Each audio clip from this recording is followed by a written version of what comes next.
Allegiance to the flag of the United States of America and to the republic for which it stands, one nation, under God, indivisible, with liberty and justice for all.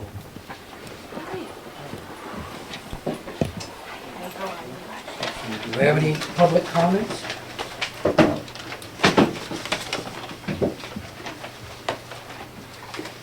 I have a quick comment. Go ahead, I'm sorry. Yesterday, on Tuesday, I videotaped the Common Core Standards Forum down in Concord. I will send you that videotape through email so you can watch it. It was very interesting. I had several speakers talking about it. Is that the one at the legislature? Yeah, On Tuesday? correct. Okay, thank you. Thank you. I got two sets of minutes, 7:31 and 10:1 to approve. We'll do the public for the 7:31. Has everybody read them?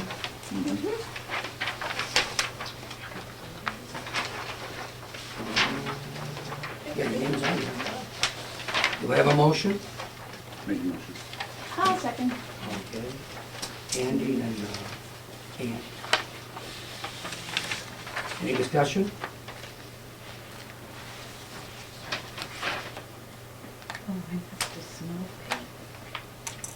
All those in favor? Aye. Opposed? Abstained? I'll let the minutes show one member is absent. Is it normal? Yep. Okay, that's the first one. Non-public for 7:31. Do I have a motion to?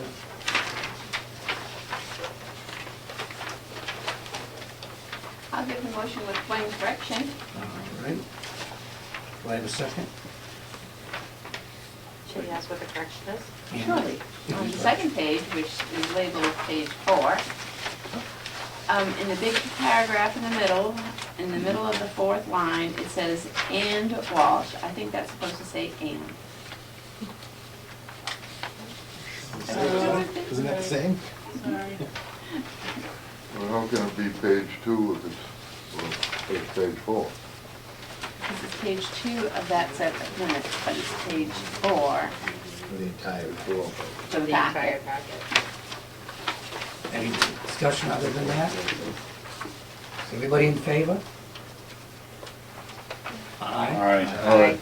Who first and I did. seconded that? Ian first and then Oh, that's second. right. Opposed? Abstained? Okay, 10-1. We have, I think it's public minutes. Okay, do I have a motion?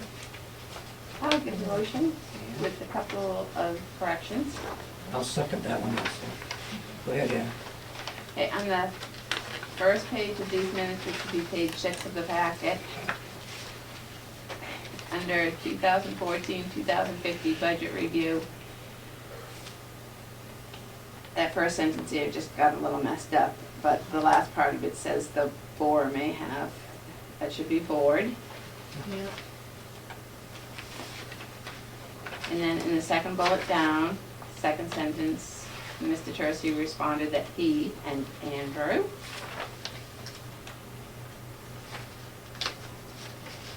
And then on the second page of those minutes, which would be page 7 in the packets, on the 1, 2, 3, 4th bullet down, in the last sentence, it says, give a raise for 3 years, then we are right back where we started, it should say. That would be adding an H to H, where, take and the E out. W to E. We start.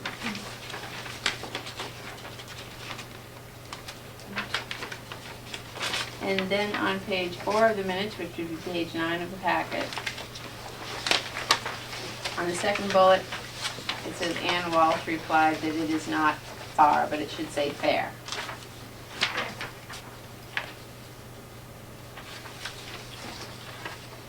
Do I have any more corrections? Just one more. Oh, sorry, go ahead. And on the last page of the minutes, which would be page 11 of the packet, under the last bullet, on the bottom sentence, it says, Andrew stated that it is through school care and there should be THEIR, rates are lower. Right there. These, That's all I got. Anybody else? Is that these rates or their rates? Andrew stated that should it be is done. through school care and Yeah. these rates are found in the road. It's your call, you're making the Andrew amendment. stated that it is through school care, and if you were gonna say these, you would have to say, and that these. You could say there or there. They're there. School care is one word with capital C. And school care is one word with a capital C. Thank you. Anybody else? All those in favor? Aye. Who seconded that? Doug. Opposed? Abstained? That's all the minutes.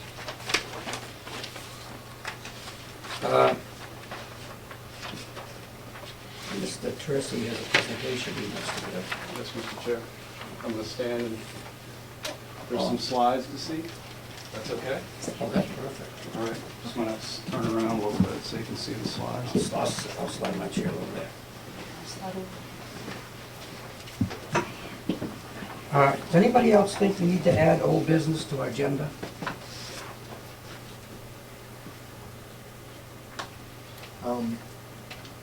In the future? Future. If we did, would we have an old business discussion at that point? Well, we do have something tonight that Mr. Brown wants to bring up. Okay, and I don't know what his is, but how about new business? Well, have we been warned about it? If you have old business, you might have new business too. it might bring up some new business. Do you have material to look at? It's up to the board. It's the board decision. We have a policy? Can't, we can't take action on something new, we can listen. We'll wait. Okay, I'll wait. go ahead, Mr. Tursi, I apologize. Okay. All right. You want the lights out, man? No, I think can everyone see? Good. Thank you, Mr. Chair, for putting this on the agenda and us having this presentation. What I want to present to you tonight is something that I've presented to the staff at this point, and I wanted to make sure I brought it to the joint board. I originally planned on bringing it to each individual board, but I thought that it would be important to bring it to the joint board so that each of the individual board can hear what's going on in the other districts and what my thoughts are around that. What I put together is really a brief presentation around my vision since I have been here and what I feel strongly about for how we move forward with education in general and make it applicable to Wakefield as well as Milton. And it's very similar because it is my belief as to how we should move forward with education, particularly in both districts, but as an SAU in general.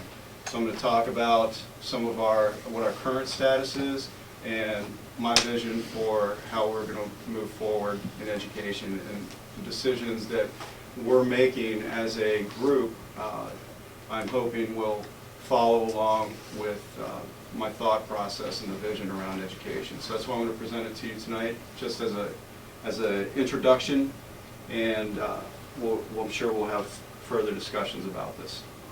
All right? So the way I titled it is Framing a Vision Through Systems Thinking.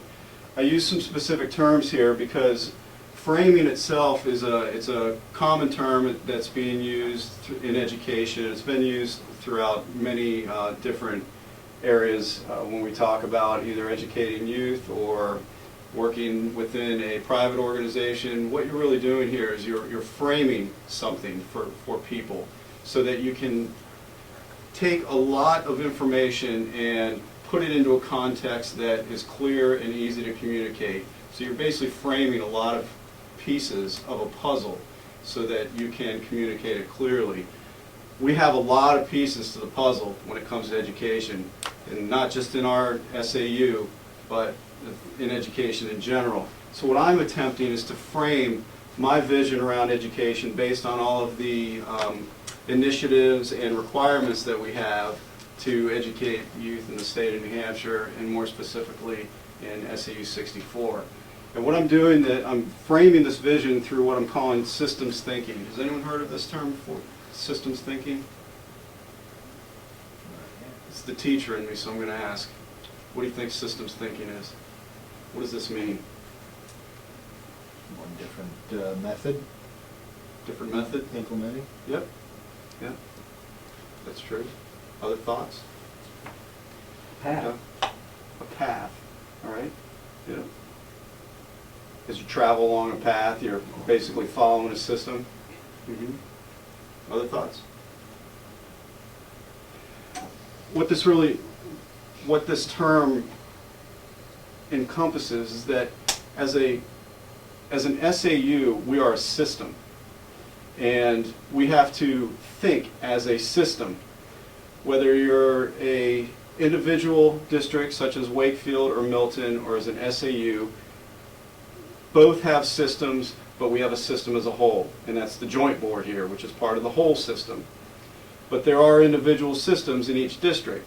And as we think about education, we have to think about the system in general. And I feel that that is a very important approach to moving things forward, is looking at things systematically. And we do that as a board. I do it as a superintendent. We do it as principals. We do it as teachers. And we look at systems in order to move students forward when it comes to achievement.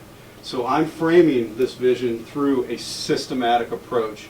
When I came here to SAU 64, I had found that there were many things that were going on around education, many initiatives, many requirements that we had to follow. There are many systems within the districts and within the SAU that need to be put into a common path and really apply a systems approach to the way we think, the way we develop policies, and the way we communicate. Any questions on the terminology as to why I used it? All right. So this is our current status. It's pretty overwhelming, quite honestly, if you think about it. These are our current designations. We have what are known as focus schools, and I'll talk about all of these. We have focus schools. Milton Elementary School and Paul School is what's designated as a focus school. We have priority schools. Newton Middle School and Newton High School are considered priority schools. We're going through the focus monitoring process as a district in Milton. And in Milton, we're also going through an IEP compliance review process. This is a lot alone. And with these designations come requirements that we have to develop plans. It's really a different way of stating what we're accustomed to: school in need of improvement plans, districts in need of improvement plans. Those all went away when the state was approved for their waiver by the federal government to basically waive the requirements of No Child Left Behind. So with that waiver came new designations, and we are part of those designations. Focus schools, Milton Elementary School and Paul Elementary School, they're considered focus schools because they are considered schools that have the largest gap, achievement gap, between your general education students and your subgroups, meaning your subgroups are students with disabilities. English learners is another subgroup, and the third subgroup is economically disadvantaged. So those three subgroups are achieving at a lower rate than your general education population. That means there's this achievement gap between your general ed students and those three subgroups that I was talking about. And the goal is to minimize that achievement gap so that all students are achieving to the highest potential they possibly can. So that's how you get designated as a focus school. Are there any questions about that?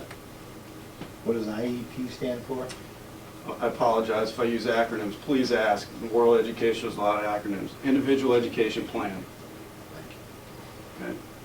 I have a question. So you have three subgroups at the bottom, the English, economically disadvantaged, and special education students. Sometimes those subgroups are so small that if you have two kids and then both of those kids do terribly, then it's going to look terrible no matter what you do. Correct. If you have a very small population within a specific subgroup, you have to meet a target number in order to even be considered part of the evaluation process and the designation process. So if we have a very small number of, say, students with disabilities, we might not meet a target group number to even be considered for some of these designations. So you have to have a specific number within that subgroup in order to be considered part of that process when it comes to evaluating the schools. Okay? Mr. Tursi, when you make those designations, what tests are you using to determine that? This is all based specifically on the state NECAP tests. All of these designations are based on the state NECAP test, which you've heard me discuss this. It's very important for us to also have a local standardized test that we can use to determine how each individual student is growing to their potential within our own district. But all of these designations are based on our state test. Good question. Priority schools are designated particularly as in the lowest 5% of schools according to mathematics and language arts. Newt was considered a school improvement grant school, a SIG school. You've heard that before, SIG school. SIG schools automatically became focus schools. So with the waiver, I'm sorry, priority schools. So if all the SIG schools in the state automatically became priority schools, because they're considered in that lowest 5% of achievement for math and language arts. That's what put them in the SIG status originally. Okay, so it's automatic. Now, focus monitoring is a whole different process because of the title, but it's actually very similar as to how focus schools have been designated. Focus monitoring is a process to come into the district and determine why there is that achievement gap and develop a plan around minimizing that achievement gap. So focus schools actually need to go through a similar process, just not as lengthy as what a focus monitoring district needs to go through.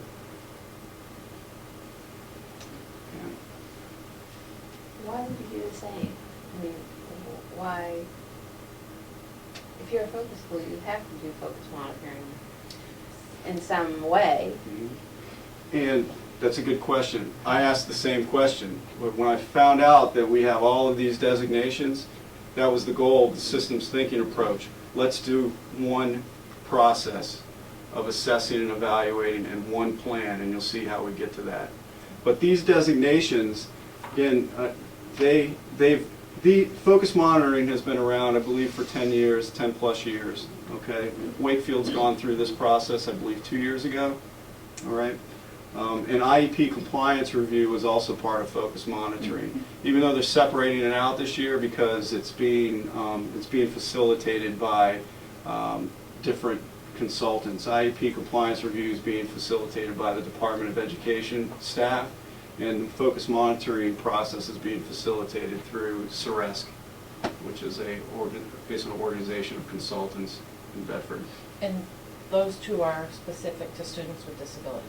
Correct. So this is based on that achievement gap for general education and those subgroups. This is all students, and these two are based on looking really specifically about the reasons around the achievement gap surrounding students with disabilities. Yeah. How do you get picked for the IEP compliance review? Is that an every so many years type thing, or is it randomly drawn, or do you do something to get yourself into that situation? It's a random sample. So whatever we receive a letter usually states you've been selected to be part of this process. But for no particular reason, right? They go through a process of reviewing as to how what districts are going to be selected, but if you have that substantial achievement gap, which is what we do, that's how we've been determined focus schools. Okay. Focus monitoring is soon around the corner. So you can see that the Paul School went through this, and they're a focus school currently. So they originally had the achievement gap, they went through the focus monitoring process, and now they're considered a focus school. So it's very similar, just different titles. Steve, you had a question? Why aren't they doing math and science instead of math and language? Because the math and the language arts are tested grades 3 through 8 and grade 11, where your science is only tested for grades 4 and grades 8.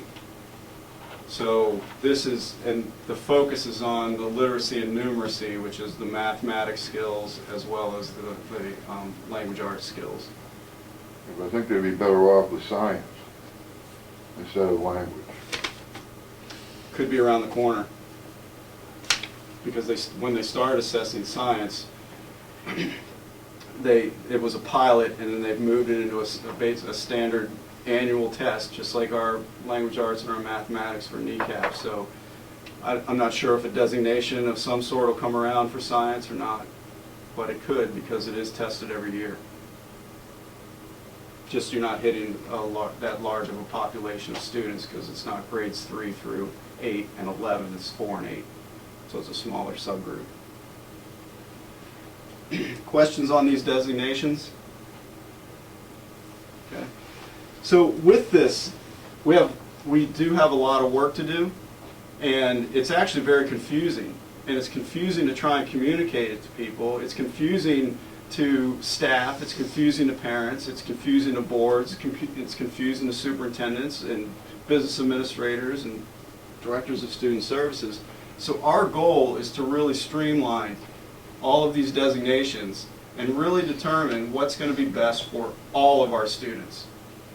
Because if we do that, then we're talking about minimizing that achievement gap, and we're also talking about addressing all students if you're a priority school. So let's focus on all students and determine what do we need for all of those students to succeed. Mr. Tuesday, I have a question. On all these categories, would I only find them in New Hampshire, or would I find them in other states? These designations? Yeah. I'm not aware of what the actual titles are in the other states. I know this is specific to New Hampshire. Mhm. So it's a good question. I'm not sure of the answer of that one. We're also part of what I'm considering a current New Hampshire Department of Education initiative. We volunteered to be part of this, so this isn't something that we were required to do. We volunteered to be part of what's known as SWIFT. It's a school-wide integrated framework for transformation. You've heard Ms. Wilson speak about this briefly in some of her curriculum coordinator's report. The two schools that are part of this initiative are Milton Elementary School and Paul School. What SWIFT is actually a national framework to provide support to work through the process of all of these designations. It really is it's really the same thing as these, but this is support that's coming to us with experts from around the country. We actually have a New Hampshire representative that works with us, a SWIFT representative that's going to be working with us all the time, but they're here to assist in really framing the work that we need to do in moving forward. So they're providing us support, and we're part of that support, and it's the nice thing about SWIFT is that the support focuses on our strengths. So we determine what all of our strengths are, and that's what we build upon in order to move the students forward. So they're going to help us do that. Yes, please. Thank you. I have another question for you. Say by any chance that we adopt the Common Core standards, will these still apply, or will they go away? They'll still apply regardless of what standards we use. Okay. Still apply. Any questions here? Monies come with these three. And a small amount of money comes with this, I think it's $5,000. So of course, with monies, we have requirements that we need to follow along those monies. All right, so that's what we're working on right now. Any other questions here? So we have quite a bit of designations that we have to work with. I'm trying to put it together as one system. I heard you say we will have requirements, but will we also have latitude as far as what we'd like to do for ourselves as opposed to what we need to do to comply? Yes, and that's been the shift with the waiver. The shift now is that the state is asking us, what do you need for support compared to meet these specific requirements. They're giving us some flexibility in how we're educating students and how we're developing policies. So we have more flexibility now. Of course, we still have requirements that we have to meet, but they align with the opportunity to become more flexible in how you approach addressing these issues. Now, all of these, when I say requirements, there's 7 turnaround principles that we have to follow within that are part of the waiver, and that the state, that we have to design all of our plans around the 7 principles. Okay? Which is another confusing component that we have to basically, we have to simplify when we communicate. Okay? So that's what I'm trying to do. I said there's 7 principles that we have to follow. As an administrative team, and I've brought this to the staff as well, we're going to focus on one turnaround principle. And the one turnaround principle, instead of the 7, trying to work through all 7 and communicate all 7, we're talking about one specific turnaround principle, which we consider effective teaching for engaged learning. This is the foundation right here. If we're going to move students forward, we need effective teaching in the classrooms, and our students need to be engaged in what they're learning. The whole system has to make this happen. When we talk about effective teaching, it's not just teachers in the classroom, it's all of us as well. As a board, you're educating people around policy, developing policy, having conversations with constituents about the schools and the district. You're teaching, you're teaching people. We're constantly teaching people about things that they're not familiar with. And you have to be effective in order to do that. And effective teaching, people are engaged, students are engaged in their learning. And we all know, if you walk into a classroom or you've seen your children, your own children, engaged in a learning piece or engaged in anything, they're automatically learning. And what we need to do is make sure we provide those engaging opportunities for students through effective teaching. So we decided that this one principle is what we're going to build all of our systems off of. And any decisions that we're making need to be based on making sure we have effective teaching practices in order for students to be engaged in their learning. Okay? How we're going to do that is through this focus support. Focus support, and I'm going to talk more about this in a couple slides, but the focus support ultimately leads towards personalized learning. And personalized learning is really the common thread for engaged learning. Personalized learning is, Mr. Crone has an interest that could be different than my interest. I should be driving the instruction on that lesson on what Mr. Crone is interested in, or what I'm interested in. It might be the same lesson, but it might be around baseball. It might be around soccer. Whatever it might be, same lesson, but I'm personalizing that learning based on an interest. That's what engages students. So we look at each individual student and we drive instruction based on their interests. So it becomes personalized, and they own it, and they become engaged. Something like the story on the national news about a teacher incorporating rap music to his lessons. Is that the same thing? Correct. Correct. However, that's a holistic approach. So if a teacher is incorporating rap music into their lesson, that might not hit all students in that class. So effective teaching is determining if that works that works for you as a student, yes, and that's what I'm going to do. If it doesn't, I need to provide you a different method of learning because you're not interested in rap music. Gospel. So I might teach you about gospel, teach the lesson based on your interest in gospel music. Okay? So that's when you really start personalizing the approach in the classroom, and that's what I firmly believe in as an educator. Can I, go ahead, go ahead. I'm sorry, Mr. Brown? What happens if you have 30 students with 30 different interests? How, are you gonna try to personalize it 30 different ways? A skilled educator can do that. Absolutely.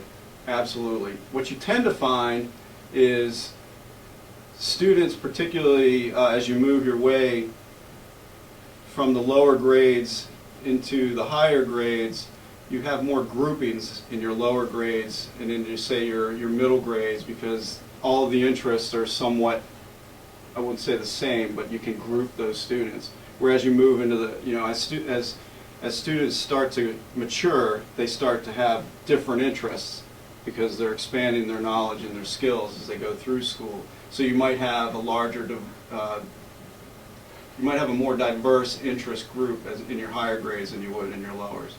So back to your question, a skilled educator can determine the interests of those 30 students that are in that class. And it's often known as an interest inventory that a teacher can do with their class. And then you build upon that. It's a lot of work. It's a lot of work, but skilled educators can pull it off.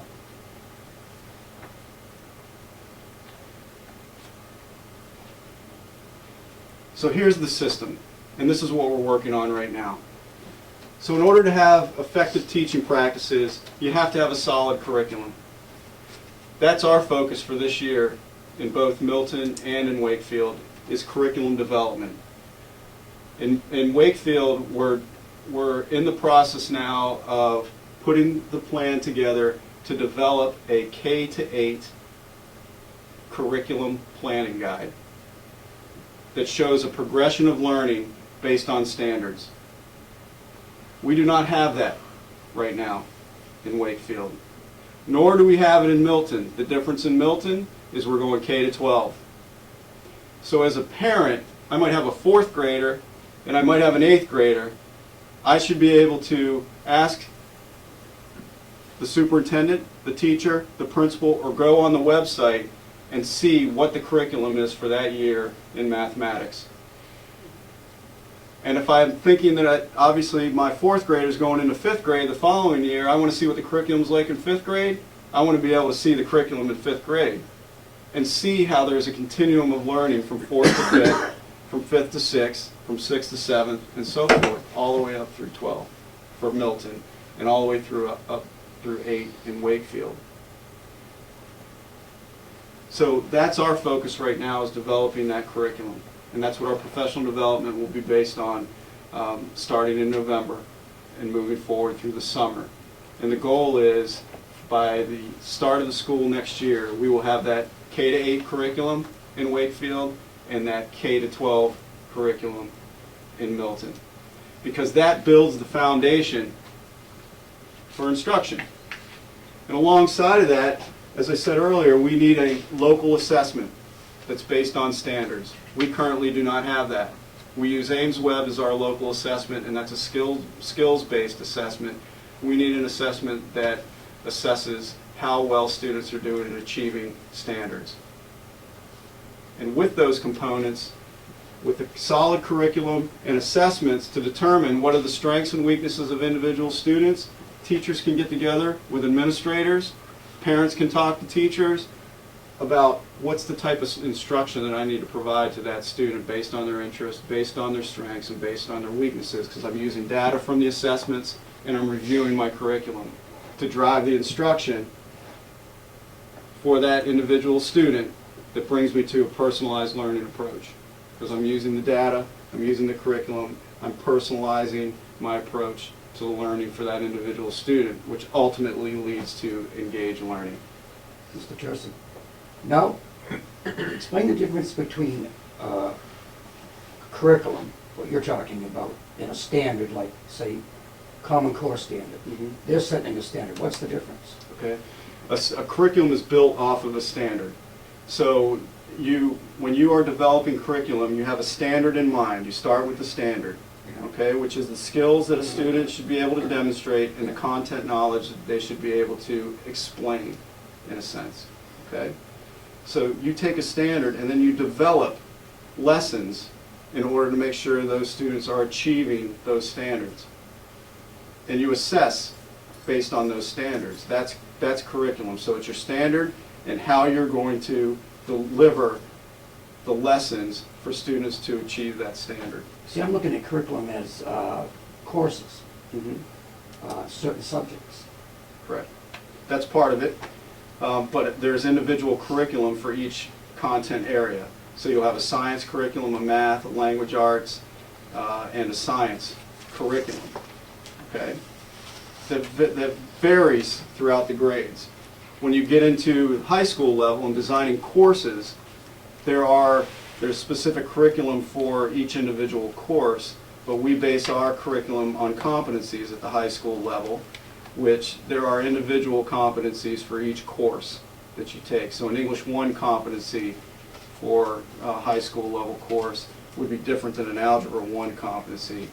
So you would have a different curriculum for the math as well as the English. So courses have specific curriculum to them. Grade levels have specific curriculum to them, but they're all based on standards, and that's how you develop curriculum. Okay? And you'll hear me say this over and over again, that a resource is not a curriculum. Like using everyday mathematics, for example. That's a resource, not the curriculum. If you have a solid curriculum, you can bring any resource in to use that, and use that resource to deliver the curriculum. Okay? Questions about this process? This is our focus right now. We have to build the foundation. We have to get the curriculum in place and have the assessment tool to determine how well our students are doing based on their own individual strengths and weaknesses. Individual student growth is what we want to focus on. Seems like with this it could almost be called no child dragged along. Because if they're engaged, they're not really getting, just automatically brought along. They're not getting dragged into the next grade. They're being engaged and moving themselves. Absolutely, and when you walk into a classroom or you walk into an area where students are learning, and you see that they are asking questions, they are talking amongst themselves about what they're learning, they're engaged compared to in a row and just being spoken to or spoken at or in delivering that. That might work for some students. So you have to also figure that one out. So, but what we're seeing now is a lack of student engagement because we're not driving the instruction around their interests. And that's a big shift. That's happening in education. That they're moving in that direction because there are so many areas that students can be interested in. Didn't Paul School work on this when they were in their focus monitoring? Like, I guess I remember us going through and specifically laying out what each grade, like what first grade math was going to involve, what second grade math was going to involve. I just feel that we have done that, and I don't know if it's just changed and we're evolving and we need to refocus on it again, or would that have been part of our focus monitoring? Do you know that? It could have been, but the document itself is not there. So those conversations might have happened. Okay. Where they've had an opportunity, say a grade 3 team got together and talked about the standards, and they might have those on an individual basis. But what we're looking to develop is the document. So if a 3rd grade teacher moves to 4th grade and we hire a new 3rd grade teacher, then we want to be able, here's your 3rd grade curriculum. And it's the same curriculum that your partner, your colleague here is utilizing in the classroom right next to you. Okay, so we just really we're formalizing that. Okay. curriculum development, is that like an ongoing procedure? Once a document is created, what would cause it to change? Do standards change? It's, curriculum itself is a working, that document is a working document. Curriculum is always being reviewed and revised if it's a good curriculum. What often happens is it's developed and it's put on a shelf, and it stays that way. And that's a downfall of curriculum development, in the sense that if it's put on a shelf and it's not being accessed, then you're not having these conversations around instruction, because you're not focused on the curriculum that you should be delivering. So a strong curriculum development process doesn't stop. It continues moving on. And if standards change, then you have to revise your curriculum. If as a teacher you think of a new lesson that worked really well because your students were engaged, you might change your curriculum itself, in the sense that you're adding a new lesson, taking out another lesson. That's a change in curriculum. Okay. Okay. Other questions? So this is the systematic approach that we're going at here. Hopefully the students don't leave, but I mean, if a student, this was to be developed, is this something that you would look at, that if they were to go to another district or another state, say family had to relocate because of military or whatever, that they could effectively go into that other district and be successful in that other district? Yes, and that's one of the pushes behind adopting Common Core state standards, is basically if we have a common standard in many of the states, if a child moves from one state to the other, a third grader mid-year moves to another state from New Hampshire, they're still being exposed to curriculum that's developed on a common standard. Well, that currently isn't the case with our New Hampshire standards, because they might move into a different state and might not have seen that curriculum or been exposed to that standard. So, other questions on this? This is the key here, is the personalized learning, because we want students to be engaged. And not just students either. I can't forget about the teachers too. Teachers need to be engaged. You know, because as educators, we got into education because we like to be creative and we like to teach in general. So we have to stay engaged as well. So in order to do that, you have to basically keep your fire lit, in a sense, to get creative and personalize learning, so it keeps teachers engaged as well. So it's not every year is the same thing over and over again, because you have a new set of students that come in that have different interests. You have to personalize, so I have to be engaged as a teacher and come up with lessons that are going to drive that personalized learning. So it's a win-win, in my opinion. Now for Milton, what I'm considering a innovation zone is something that is very common, particularly in urban districts, where you have schools that are in close proximity to each other, and they've been given the authority by the State Board of Education or the local Board of Education to do things differently. We have that in Milton right now with the waiver, and in any district, but in Milton particularly, and I'm going to talk about Wakefield as well. We have Milton Elementary School in such a close proximity to Newt that I'm looking at that as a zone of education. I'm not looking at them as separate buildings, because I'm looking at a system. I'm looking at pre-K to 12, all within basically less than a block of each other. So we have an educational zone, and what I'm considering an innovation zone, and I said this to the staff the first day, is that I want to put SAU 64 on the map. I want people to know where SAU 64 is. I want them to know where Wakefield is. I want them to know where Milton is, because the education that's going on in those two districts, and as an SAU in general, it's different. We'll personalize our learning, and our students are engaged, and our teachers are engaged. So I'm looking at trying to develop basically the first rural innovation zone in the state of New Hampshire, SAU 64. Milton would be that. And in order to do that, I want students to be able to flow through the system. And this is how I'm thinking. In K-3, we have what's known as focused instruction. K-3, kindergartners through 3rd grade, your focus is on the foundational literacy and numeracy. So that's really a skills-based instruction. We want students to come out of 3rd grade proficient readers and proficient in their numeracy. More importantly, in my opinion, is reading.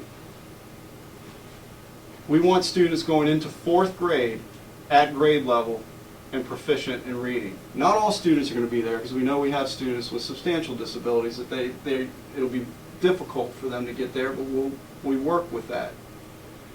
But the majority of our students, and I've said this, I believe, talking about board goal setting, around 98% of your students should be proficient at the end of grade 3. Okay? So the focus on instruction K-3 is those skills around literacy and numeracy. And students don't move on until they have those skills. Because if they go into 4th grade and they can't read, then it's a struggle from 4th grade on. Up to grade 3, you learn to read. And then from grade 3 on, you read to learn. So if you don't learn to read, it's very difficult to read and learn. And that's what we struggle with. And that's why we have these achievement gaps, is because we have students that never learn to read coming out of the primary grades. So that's a focus K-3. Questions on that? This is a very important piece, in my opinion. So does that mean between K and 3 we're going to have more personalized teaching at those 4 levels? What for Between K, 1, 2, and 3. between K and 3, if they're not reading good, does that mean we're going to have to really give them more individual Instruction? instruction? Yes. This is our focus. So what support services we need to put in place for students around literacy, we have to focus here. Because this is when students are coming into our system. It's very difficult to catch them up when they leave the primary grades. So as a focus, when we talk about fiscal resources and human resources, we should be driving those resources K-3 and making sure our students are succeeding coming out of grade 3. Okay. 4 to 6, what I'm considering, well, I should say 4 to 12, this gradual release towards personalized learning. It's a gradual release. If you remember the slide prior, this is the goal, personalized learning for engaged learning. 4 to 6, you got to transition from the skills-based, this K to 3, skills-based, to a more personalized learning approach, where you start tapping into those students' interests and really driving the instruction around that. And this is where I consider students can flow between 4th and 6th grade classrooms. So if I'm a 4th grader and I'm working at a 5th grade level, I should be getting instruction from a 5th grade teacher. If I'm a 5th grade student and I'm working at a 6th grade level, I should be able to mosey my little way over here to Newt and get instruction from a 6th grade teacher. That might only be for a couple content areas, and then they go back to the elementary school maybe for some others.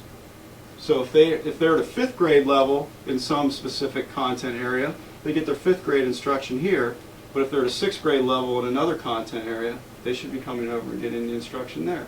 So there's a flow between the two buildings. Okay?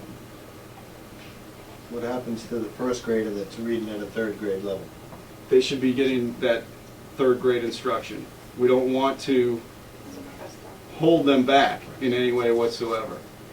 But that's very difficult for a 1st grader to move into, because you really have to talk about social and developmental maturity levels as well. So, but that's the important piece of that personalized learning. If you have a 1st grader at a 3rd grade reading level, that 1st grade teacher needs to provide that instruction around the 3rd grade. So you're providing text that they can read that's at a 3rd grade level. Okay. Now, as you get into 7 through 12, this is where you start focusing on that mastery of individual competencies. So we have 7th graders here that might be able to work at an 8th grade level, or a 9th grade level, or a 10th grade level, okay? Not that you want to have that, not that you're putting a 7th grader into a 10th grade classroom. What I'm talking about is individual competencies. Now, competencies are developed for courses as well as content areas, and you can develop them at the middle school level. You can develop them at elementary school level. Rochester, for example, has developed competencies throughout their entire system. The way I think competencies should be utilized is on an individual basis. So I'm interested in building rock walls, for example. That's a project that I want to do. That's what I want to do for a career. So as a 7th grader, I develop a project around building rock walls. In that project, I might hit 2 English competencies, 2 math competencies, 3 science competencies, and 4 social studies competencies. I check those off as I move through the system. So we know that as a 7th grader, I need to master all these competencies. I might master them in different ways by doing different projects. But by the time I leave 7th grade, I've mastered all of those competencies. I might go into 8th grade already mastering half of my 8th grade competencies in my 7th grade projects. So we need to start working on our 9th grade competencies. It's personalized learning based on competencies. And then you can actually use teachers to facilitate learning compared to setting specific courses that they have to only learn that content area and those skills. Okay? So there's a flow pattern here. It's massive. It's a big vision. It really is. But I do feel that this is the direction that we should go for the best interest of students. And to me, this is the best way to prepare students for either a career when they come out of high school, or going into college, or going into a university, or a 2-year organization, whatever it might be. When a student leaves 12th grade, based on their experience from pre-K to 12th grade, they should have the skills and the content knowledge to pursue whatever they want to pursue when they come out of 12th grade. And in order to do that, you have to personalize the learning. It is huge. You're right, Mrs. Walsh. It's exciting. But we have to go big. And this is what I'm talking about when I'm talking with people, and I want the board to know this is what I'm saying when I'm talking to people about education in SAU 64. And it is a lot of work. But the one thing I like the most about what you said so far is your statements about K through 3. It says you learn to read, then from 4 to 12 you read to learn. I think that should be our #1 goal. I'm on board with that, Mr. Shute. On board with that. Wakefield, very similar, but you don't have the 9 through 12 component. The tough part here is going to be working with some of our high schools that we send our students to in Wakefield to see how we can have basically our higher grades, like 8th grade, how can they start accessing some of the competencies at the high school level as 8th graders. So that's going to be a piece here, but it's very similar where, and this is the structure right now, we have 4th grade is out here in this modular, but this whole wing right here is basically your K to 4 wing, okay, because I said 4th grade, they're out here, but this is K to 3, all in this wing, and grade 5 is down here, and then we get into 6 through 8 here. I see the same flow pattern as I was talking about with Milton, except it's all in one building. And I'm not considering Wakefield as that innovation zone because it's just one building. But the innovation is happening within the Paul School to allow students, same thing, K to 3, focused instruction on literacy and numeracy. 4 through 6, they transition. And then grades 6 through 8, we're focusing on that mastery of individual competencies because when they go into Spalding or they go into Kingswood, they're learning based on competencies. So we start that early on. So it's the same, it's a system with the same approach to educating students, and we can communicate that. Very hard to envision. Right. Not to see your vision, but to try to work out how it's going to work in the schools. It's really hard to grasp. It is, but the piece that we will stay consistent is communicating the same vision. And the decisions that we make should be within that vision, and we don't want to stray from that, because that's how we end up in basically a state of confusion as to the direction we're going. And when you talk about leadership, you want consistent leadership, and with consistent leadership comes a consistent vision, because you can't knee-jerk your way through education and think it's going to work. So this is a many-year project. This is not happening So you're here for overnight. many years, right? Absolutely. This is not happening overnight by any means. And to shift the system, it can't happen overnight. It's impossible. Wow. It's impossible. Wow. A full system, It could be achieved in a 3-year period. and we assess ourselves along the way. And you usually want to see some sort of change and progress after 3 years. You really do. But you have to stay consistent in your approach, or it's very difficult to see progress or assess what you're doing, because you've been doing things differently each year.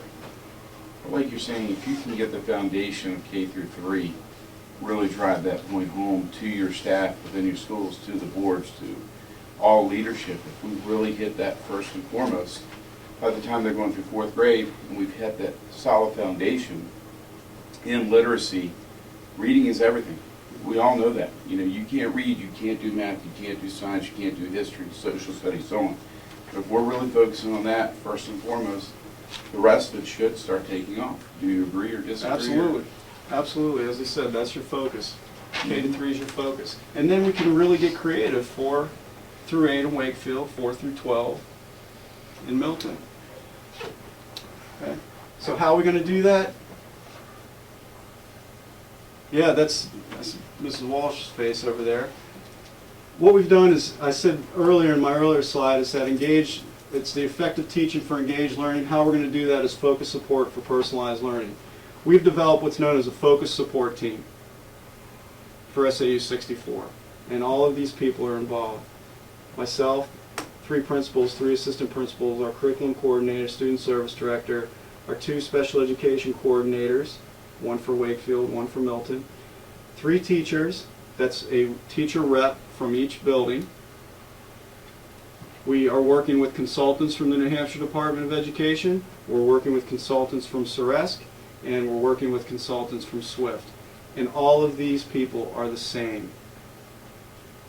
Okay? They're part of our focus support team.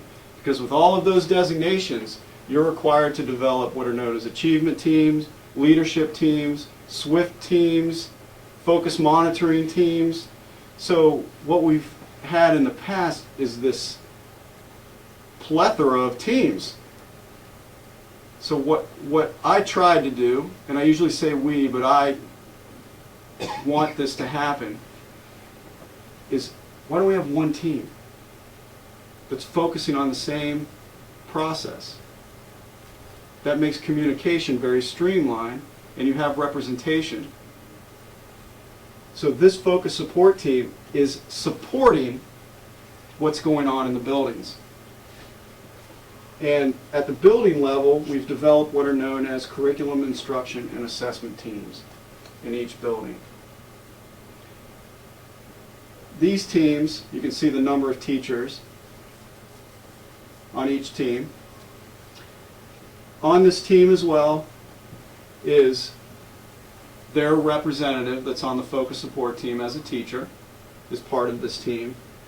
And you also have your principals and assistant principals that are part of these meetings as well.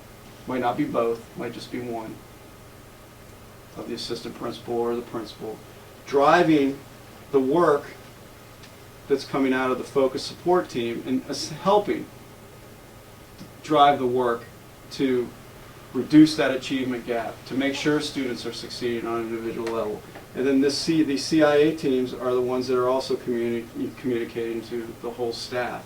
And even these CIA teams are communicating among each other as an SAU.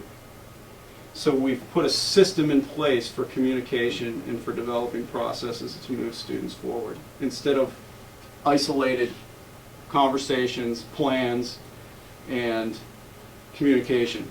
That's how it gets confusing. And that's what's happened over the years. People are spinning their wheels and chasing their tails because there isn't a direction that everyone's following based on a similar vision. And we're trying to find fill all these requirements that might be the same requirements, but are going through different processes. So we're putting it all together and focusing the support to make sure students are succeeding. Ms. Snyder. What happens if you have a principal that isn't strong and maybe an assistant principal that isn't strong? How would that affect versus having the strong leaders? Well, it's a good question. The number one reason for positive change in student achievement is leadership, strong leadership. One of the turnaround principles that the state has, and out of one of the 7, is ensuring strong principal leadership, and that's part of the evaluation process. And who evaluates that? The superintendent. The superintendent evaluates the principals, and principals evaluate their assistant principals. I have several questions. Now, this team, it's meeting now? Correct. When does it meet? Once a month on a Friday. During school? Yes. And you'll see here, one of my goals is I wanted to reduce the number of teachers that are out of their classroom That was for my next meetings. question. So you'll see here, these 3 teachers actually are, we have one teacher that has a position where they're, the latter part of their day, they do not have classes to teach, and 2 of the other teachers do not have classrooms. They work with individual groups. So we're not bringing teachers out of their classrooms for this team work. And that's a big problem that's been in the past. With all these team meetings, you might have 15 teachers out of the classroom one day, and for a staff of 30, that's half your teachers that are out. And you can't find a piece of research that's going to say having a teacher out of the classroom has a positive impact on student achievement. It's negative. So our goal is to make sure teachers stay in their classrooms and we're still meeting as a team. So using those grant monies that come with those designations, we've put in monies for work outside of a regular school day, outside of their regular contract. Now, out of those 3 teachers, are they one from each school? Yes, so one representative from each school. Now, you're not, when you meet with those 3, you're not meeting with the 13, 18 other teachers. Correct. Making it 21. Correct. You're not doing that. No, we're not. But I'll be part of any of these conversations. Anybody here can be part of the conversations that are happening here, but we're not putting everybody Oh, together because when you have a large group on a committee, it's very difficult to get things accomplished, in my opinion. And when you have, so in other words, me as a person in the community, I would be able to sit in on one of these meetings. Community members are welcome for these meetings at any time. We're currently talking about a board representative as well as a parent representative on this focus. Now, when are the meetings posted? When do I know they occur? We don't post the meetings, but if you would like those dates, I'd be more than happy to get them to you. Well, yeah. I think it's the last Friday of each month from 12:30 to 3:30. Okay? So this is how we're going to attack this, basically. But we're going to take it gradually. We're taking it gradually because we don't want to say, this is what we're doing right now, and we're going to forget everything else that we've done. We have to honor the work that's been done in the past, but see how it fits into the system. And it takes time. And we don't, as I said earlier, I used the term knee-jerk our way through this. because that causes frustration and confusion, and that breaks down a system. Okay, so it's a systematic approach. Questions on this? This is what we've been working on, and this is what we'll continue to work on. And as a board, what I would be looking for, how can you participate in this process, is really looking at how do we develop policies around this and make this happen. Because then we have the support through the policies. So that's how the board becomes part of this process. And I want you part of this process. Our conversations at the board level should be part of this process to ensure that our students are achieving. We obviously have other business that we need to take care of. But when we talk about student achievement as our number one focus, we should be talking about this type of systematic approach to learning. But if we put a board member on that big committee, then it should make a change in how that committee is run, because you formed a committee and then the board, you would have to, definitely, I'm sure, would have to post a notice. No, you would not, because it's only one member. You don't have a quorum. It would have to be a quorum. I think that I believe that if we could be there as a representative. Correct. We don't necessarily have to be there as a voting structure to make it follow the guidelines of this, but we could be there as representation, or we could be there as a representative of the board. It's very common for a committee to have a board member representative, a board representative. We don't take votes here. This is a conversation. We make decisions and collaboratively. So, Liaison. liaison. Well, Okay. I think we get it. It's okay. So other questions on this? That was a lot longer than I wanted it to go, but I feel that this is very important, very important. Okay. This is what we're working on. Good work. So is that gonna be our motto? K through 3, we learn to read, and 4 through 12, we read to learn? Our turnaround principle is effective teaching for engaged learning, and our focus area is K-3 literacy. Okay? Could you email us that? Yeah. Absolutely. Presentation, could you do that? I will be happy to. I wanted the board to see this because I would like to go out to the community with this and have community forums to talk about their superintendent's vision and how we're going to get in that direction. Could we have some definitions way in the beginning of all those 3 categories? You said you got money and they had different meanings and how they apply, so we know, 'cause I'm not gonna, I'm not gonna remember. Okay. Anybody else? Thank you. Thank you very much.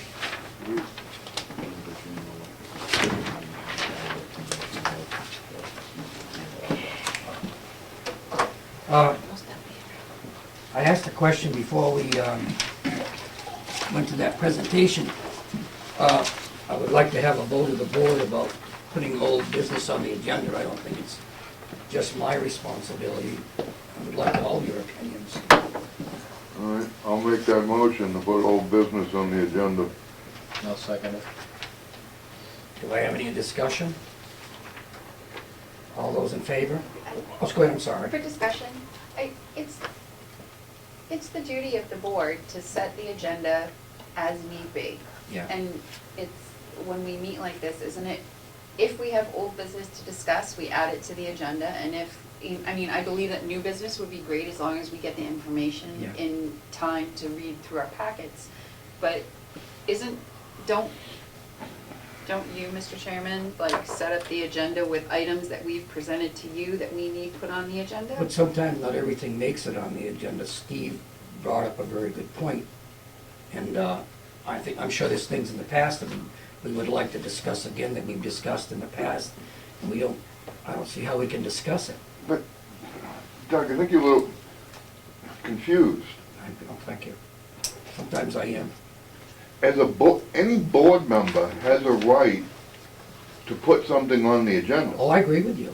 But before the agenda is set, I like to use to call Mr. Tursi or call Kathy Vidyu. I have no problem when you put on there, as long as you have the backup material to present it.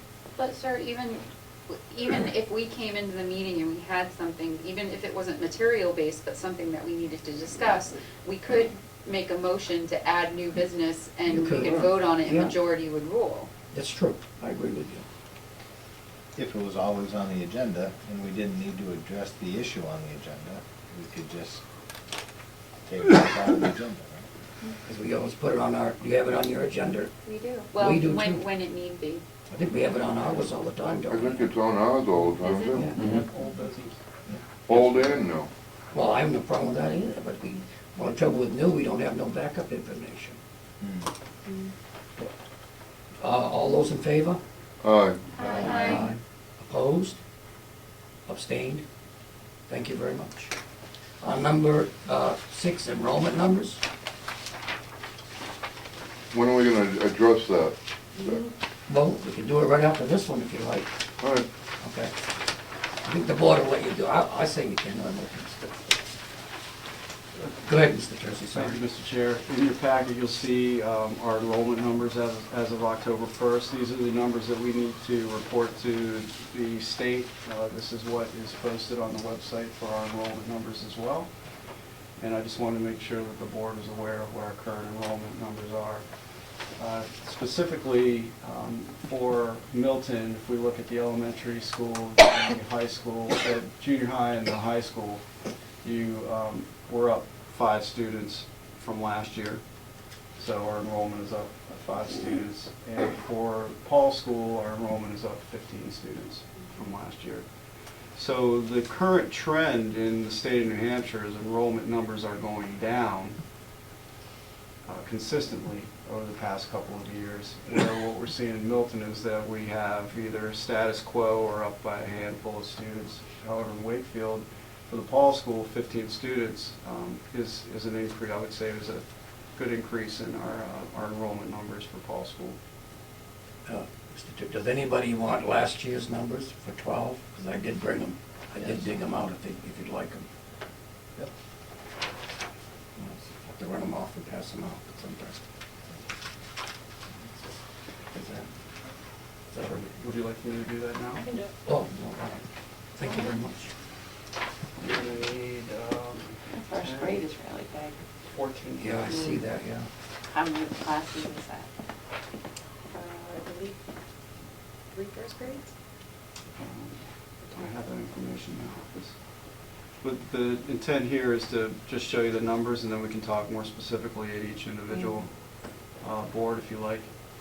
I can give you that breakdown. I do have a question about, especially at the high school.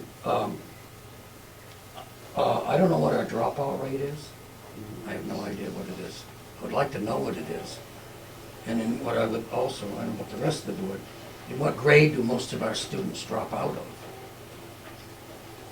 Well, I can answer that question. They can't drop out of high school until they're age 18. So we don't lose them then, right off. So it'd have to be at least, they'd have to be 18 and probably in 12. At 18, they can make the decision to drop out. Okay. And our goal is to make sure that we address that early, so those thoughts aren't even going through students' Okay, I minds. understand. But there probably are, 18-year-olds that are still freshmen and sophomores too. Correct. Okay. Credit-wise, yeah. Right. Thank you. State law says you shall attend school until they exceed age 18. That's a state law. They have to attend until they're 18. There's no emancipation in the state of New Hampshire. Thank you. Is that, you all set, Mr. Tracy? Yes, I have those. No, I meant. Oh, yes, sir. Yes, sir. Steve had something for the board he wanted to bring up. Does the board have any problem with him bringing it up? Well, I'm asking about now. That's for the future. Is this where we want to do old business is the question? Apparently, No, go ahead, Steve. huh? Go ahead. Okay. I am requesting at our next meeting that we have Heather Gage from the Department of Education and Marie Banfield from Cornerstone to come and give us all sides of Common Core. And if they come, I ask them to get material beforehand. Right.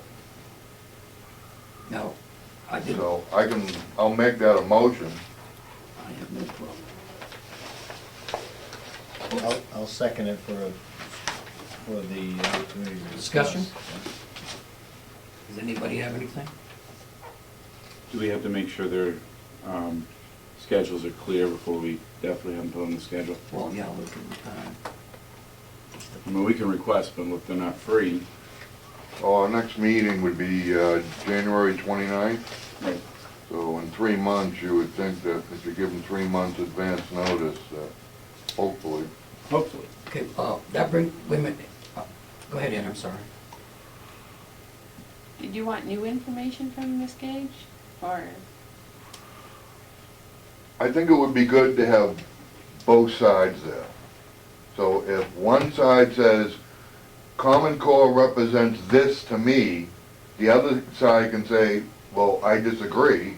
I think Common Core goes this way. So if you have both of them there together, you're gonna get some back and forth. The pros, the cons. So I would like to see both of them there. Anybody else have anything else? Well, Steve brought that subject up, January 29th. Where would we like to meet? I want this on camera, please. That's gonna be up in Wakefield. Okay, all right, that's good so far. What time? The early, I'd like 5 o'clock. Does the rest of the board have any problem with that? Okay, Wakefield? Oh.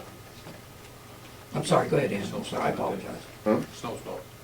No, the camera. Oh, I'm sorry, go ahead. Oh, thank you for taking my comment.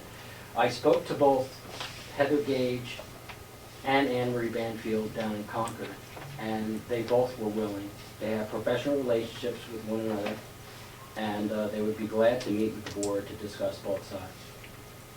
Because I did go on a website and watch her, Ann, the other person, the other day. And Anne Marie said she would compile some information for you, and I suppose I could contact Heather Gage also and ask her to do the same, but I think she has that all in her head anyway, so she wouldn't have to. Go ahead, Mr. Tursi, I'm I sorry. can take care of that communication piece, Mr. Chair. Ann, sorry. Did you raise your hand? Yeah, but I'm thinking, Go, okay. Anybody else? The communication piece for whom, Mr. Tursi? Well, Ed mentioned that he already spoke with Anne Marie. I would contact Heather and request that information ahead of time. I think I would have to elaborate on what Mrs. Walsh was talking about. Would that be new information? Because she has presented in front of us before. So that would be my question. Heather has. To be perfectly honest with you, I didn't find very much helpful information from when Heather was here.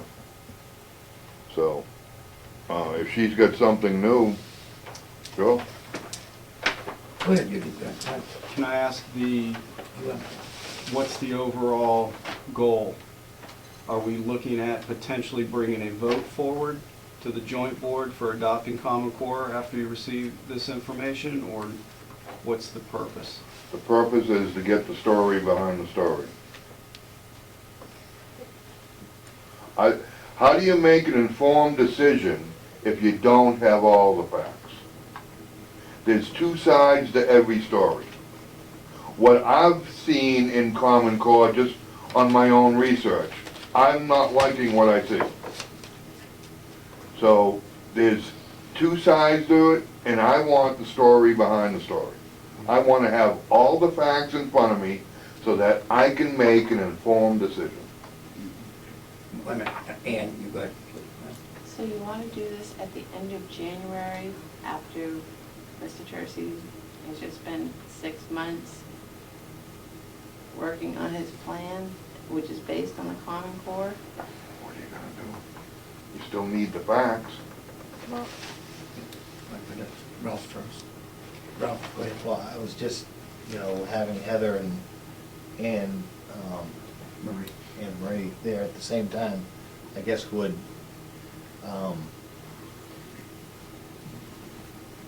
give us that opportunity to hear one person make a statement and, try to present that fact, and then if there was evidence to the contrary, we could at least see that. It would be the opportunity to hear both sides of the story at the same time. I mean, I thought Heather Gage had a good presentation. I did too. But when you have an opportunity to hear an expanded version, both sides, you know, I think it would be in our students' best interest. Barney? I guess I'm thinking that all information is good information. I would ask that, I don't necessarily know if the presentations necessarily need to be at a meeting or if it's more of an informative work session for us. I think that if it's held in a work session, or what, I'm not sure how Milton calls it, but then that would be the focus, so that, you know, that we could focus directly on that. We could come with that group of information read and be ready to listen and inform ourselves of the pros and cons, as Mr. Brown said. And, you know, specifically look at that for the day. I think that sometimes it's difficult when we meet only every 6 months to come in, and if we have a lot of other materials that we're going over, then sometimes that's difficult. And if he's rolling out an idea that I think is absolutely amazing, I would want us to know whether or not we're gonna go, you know, how we feel about that. I wanna know how we feel about that individually and as a board before, you know, heart, soul, time, energies, funds get put into something that maybe, you know, maybe we have questions, or maybe we have things that you want added, or maybe some of us believe that Common Core isn't high enough, and we want, you know, in your focus, we want, this is fine, that this is what they're saying, but we want our kids here. And we have to look at that when we're planning our curriculum. So I guess I would say that I'd rather do it sooner rather than later, and if it means giving up a couple hours on a different day, I would be willing to do that. The only thing that I would say is everything's now, and how we feel about Common Core one way or the other, Mr. Chair. I mean, we have to look at what the state assessments are going to be. Are we preparing these kids to be successful? I mean, how we personally feel about it and what's coming out, because we all know that No Child Left Behind is being replaced by this. But are we preparing them if we don't do it for the standards they're going to have to take, how it's going to reflect on our school district for possible potential grants, potential money coming in? It's all going to come down the line. So if we're not equipping them to what the state standards of education are going to be through Common Core, we potentially could lose out in a lot of different ways. Regardless of whether we opt out or not, that's what you ultimately have to look at, because can the tax dollars we generate be able to support everything that we want to do within these school districts without looking at potential funding outside of that as well? Don, already do you have something? Okay, Ann, go ahead. The fact that Mr. Brown even brought up that question really bothers me, because we're either behind the Common Core now and we're moving forward in that direction, or if we're not, then we need to say right now, and because he's moving forward based on Common Core standards. So if it's going to change, You all set? Any glue at the end of? We went to a meeting, Doug and I, or Douglas and I, went to a meeting over in Kingston, and the head of DOE Virginia. was there, Virginia Berry. And I voiced my concern at our meetings that, you know, how do I know that this is good enough? Okay, because if anybody knows me, they know I want the best, and I want much higher, okay? I want to be #1 in the state if we can, okay? Our whole group, Wakefield and Milton. And Mr. Tursi made me feel a little better, well, I'm getting ahead of myself. This lady said that the Common Core, New Hampshire's Common Core, they have bought or are buying into the basic package. Well, let me tell you, I was almost out of my seat. What do you mean basic? You know, I don't want basic for New Hampshire. I want us moving up that line, okay? And Mr. Tursi assured me that the basic was the starting point. And all states, I've said this for a long time, we need to teach our kids all over the country the same thing at the same time because kids move. And I've moved. And it was ridiculous even back in the 60s when I moved. Being up here was a waste of year for me. Is that the 1860s? Yeah, the 1860s, that's fine. But it's still the same thing today. A kid moves here or there. They can either be in an advanced school or even a worse school than they came from. And I think Mr. Tursi assured me that this Common Core, the basic package, was only where we start. And according to his program, he wants to move us way above that, which makes me immensely happy. And whew, thank God you came along. But I do, Steve, agree that we still need information is information and it's learning. Both sides is good because we are lay people and I always strive to understand. That's why I've started going to these other things because I've learned more. I wish it could be sooner than January though. Look, I don't have a problem with Bonnie's idea of having a work session. Yeah, go ahead, Steve, I'm sorry. You know, I'll do that, if sooner, I don't have a problem doing it sooner, I just thought, figuring that our next meeting was the end of January. But if, everyone's on board, we can have a meeting anytime, next week, the week after, whatever. But I think we do need all the information, the good, the bad, the ugly, I want to know all of it. I'm sorry, I think we need the information sooner than later, though. Oh, absolutely. But like I said, our next meeting wasn't until the end of our next joint meeting wasn't until the end of January. go ahead, Bonnie, I'm sorry. I guess I have I know that I've done my research on Common Core. I've done a lot of reading on it. I've attended seminars. The seminars I couldn't attend, I got information from. So I've already done a lot of my own research. So I guess I'm kind of wondering how many of us have already done that, and is it something that we need to do as a whole group, or is it something that you need to look into so that you feel comfortable going on? You know everything about Common Core. I don't know if I will ever know everything about Common Okay. Core, but I know So the what- information that I need to know to go forward. See, I don't. And I don't know, I think there's pros and cons with everything. Mm-hmm. And I guess I didn't know how many of us have already looked into it and already done a substantial amount of research and feel comfortable with our decision, and how many still need more information. And I'm not saying, I'm all for information. You know that I support that. But I guess I just don't know how many of us feel that we need. You couldn't use another learning process? Always.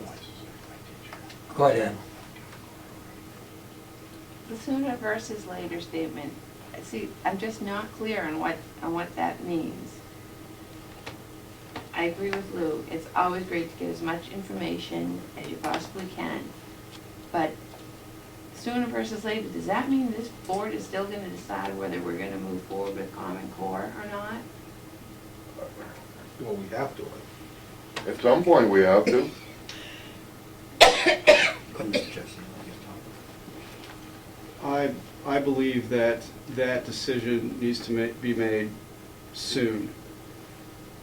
Either we're moving forward with it or we're not, because I don't want to have our teachers and administrators moving forward on any work around curriculum development and bring that curriculum forward, which the board has to approve, is the curriculum by policy, and it's voted down because it's been developed around the Common Core.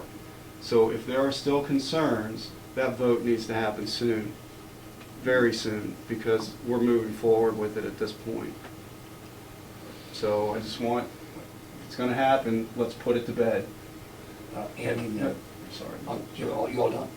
I want to reiterate the fact that if we do not adopt the Common Core, our students are being assessed on standards that their curriculum will not be delivered, their curriculum will not be developed by. So our students are at a disadvantage for taking an assessment that's based on standards that we're not teaching to. And I firmly believe that standards are a foundation for curriculum, and you can raise the expectations as high as you want based on those standards. What Mr. Tursi has said, and I've heard him say it, and he stuck by his guns. I haven't seen him waver. I mean, we all have our concerns. Trust me, my wife's in education. She's been in the same process. She's been in education since No Child Left Behind was adopted. She's seen the power of the teacher that went away. Teachers' hands were tied. They had to teach to a certain thing. They deviated. They were done. The thing of it is Common Core, the one thing I've been learning is it's a basic foundation. You know, anytime you build a house, anytime you build a building, you build the foundation, and if the foundation isn't solid, it's going to crumble. And then if we want to take it up a notch, we have that power to do so. And that's everything there. I've even heard from people that are adopting it right now and have adopted is, this is just a basic foundation. What you decide to do from that point on, it's up to each individual district of how much further they want to go with it, how much more you want to apply into it to push our students, to push the teachers.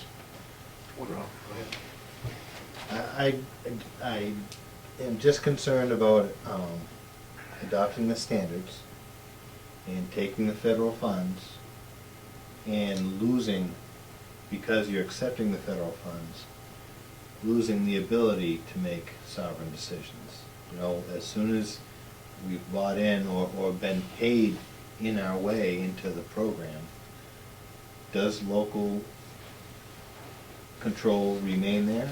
Or, you know, do we by default take the money and all of a sudden lose the ability to have local control? That's my major concern. I asked that question like that. Basically on that line, we will not lose state or federal money if we do not adopt Common Core. And that was right out of Virginia Barry's mouth. I asked that question. Go ahead, Mr. Tursi. If you do adopt Common Core, you still maintain local control over your curriculum and how you deliver your curriculum. If you are assessing students on standards that they are not accustomed to, and you do poorly on those assessments, then you end up with designations like we currently have. So in order to come out of those designations, we have to be teaching the standards that they're being assessed on. That's the accountability process, and that's going to be anywhere you go. So I know that, you know, it's been said that if you don't adopt Common Core, you don't lose funding. On the flip of that is if you do adopt Common Core, you still will have your same funding and you'll still maintain your Sovereignty? You'll still maintain your local control. That's education in the state of New Hampshire. It's based on local control. I just know that, you know, when we're taking our oath to uphold our duties here on the board, we're saying we're gonna uphold the state constitution. Sovereignty's in that, you know, Article 10. So I just would hate to think that I'm subverting my oath by lacking the desire to retain our sovereignty. Doug did ask that question of the biggest kahuna, and she said no, we would not lose money. Well, it's not money I care about, it's our Well, independence. even Our he control. asked that, he really did. I just want you to know I was right there, and he did ask it and got that answer. Mr. Brown? Mr. Tursi, Yes, sir. you just stated that if we follow Common Core, we have local control over the curriculum. Correct. 5 minutes before that, you said we did. So, do we or don't we? I don't recall saying that we wouldn't have local control over curriculum. Can you? You said if we don't go with Common Core, we lose the curriculum will not, they will not get the same curriculum? Or how did you? He said if we don't, Go ahead. Sorry. he said if we don't align our curriculum with the Common Core, then our students are going to be tested on things that our curriculum is not based on. Why can't you align your curriculum? Even if you don't go with, if you, let's just say you don't go with Common Core, why can't you align your curriculum the same way? Okay, Chair. When a student sits to take a state assessment, the questions that are on that state assessment are based on standards. Like we currently have our New Hampshire standards, our grade level expectations, and our grade span expectations. Those standards are what questions are developed around. So if we do not have lessons in the classroom that teach students to those standards, when they get their questions on their assessments, then they haven't had access to those standards. Therefore, it's difficult to answer those questions correctly in the sense that it meets the standard because they haven't been exposed to it. And when you have poor performance on state assessments, then you get designations such as focus schools and priority schools. So again, regardless of the designations and the funding and the local control, I'm thinking about the students in the sense that we want to make sure that they're getting the curriculum that's necessary to be successful in any assessment that's put in front of them. I'm not thinking about all of the other things that come around adopting or not adopting the Common Core. I'm thinking about a student sitting in front of a computer, taking a computer adaptive test and trying to answer questions that they haven't learned the standards. That's a disadvantage to that student, and that's my concern. That's my overall concern. Steve? But you're framing a vision through systems thinking goes above and beyond Correct. the standards. So by that, we don't need Common Core because you're going to go above the standards of Common Core to begin with. So why it's going above Common Core. Mr. Chair, go ahead. Sorry. But in order to develop that curriculum, it has to be built on a foundational standard. And how you deliver that curriculum is raising the expectations in the classroom, as long as you have the standard to develop that curriculum by. So you're raising your expectation based on that standard. So you have to have a standard to develop a curriculum. That's the first piece of curriculum development, is based on standards. You have to have that in order to develop curriculum. Andy Monroe. I know before I graduated high school and looked to go on to college. The college I looked to go to was in Florida.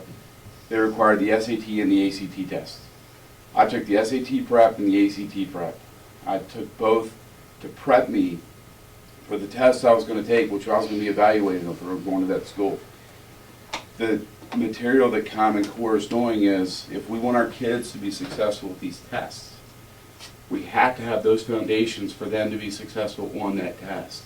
If we don't have any of that material, how do we know what to prep them for? That's the one, and not that we're going to get all the answers, but it's also what we're being evaluated on. If we don't have that material, it's bad evaluation. Okay. 1 minute, bro, I'm sorry.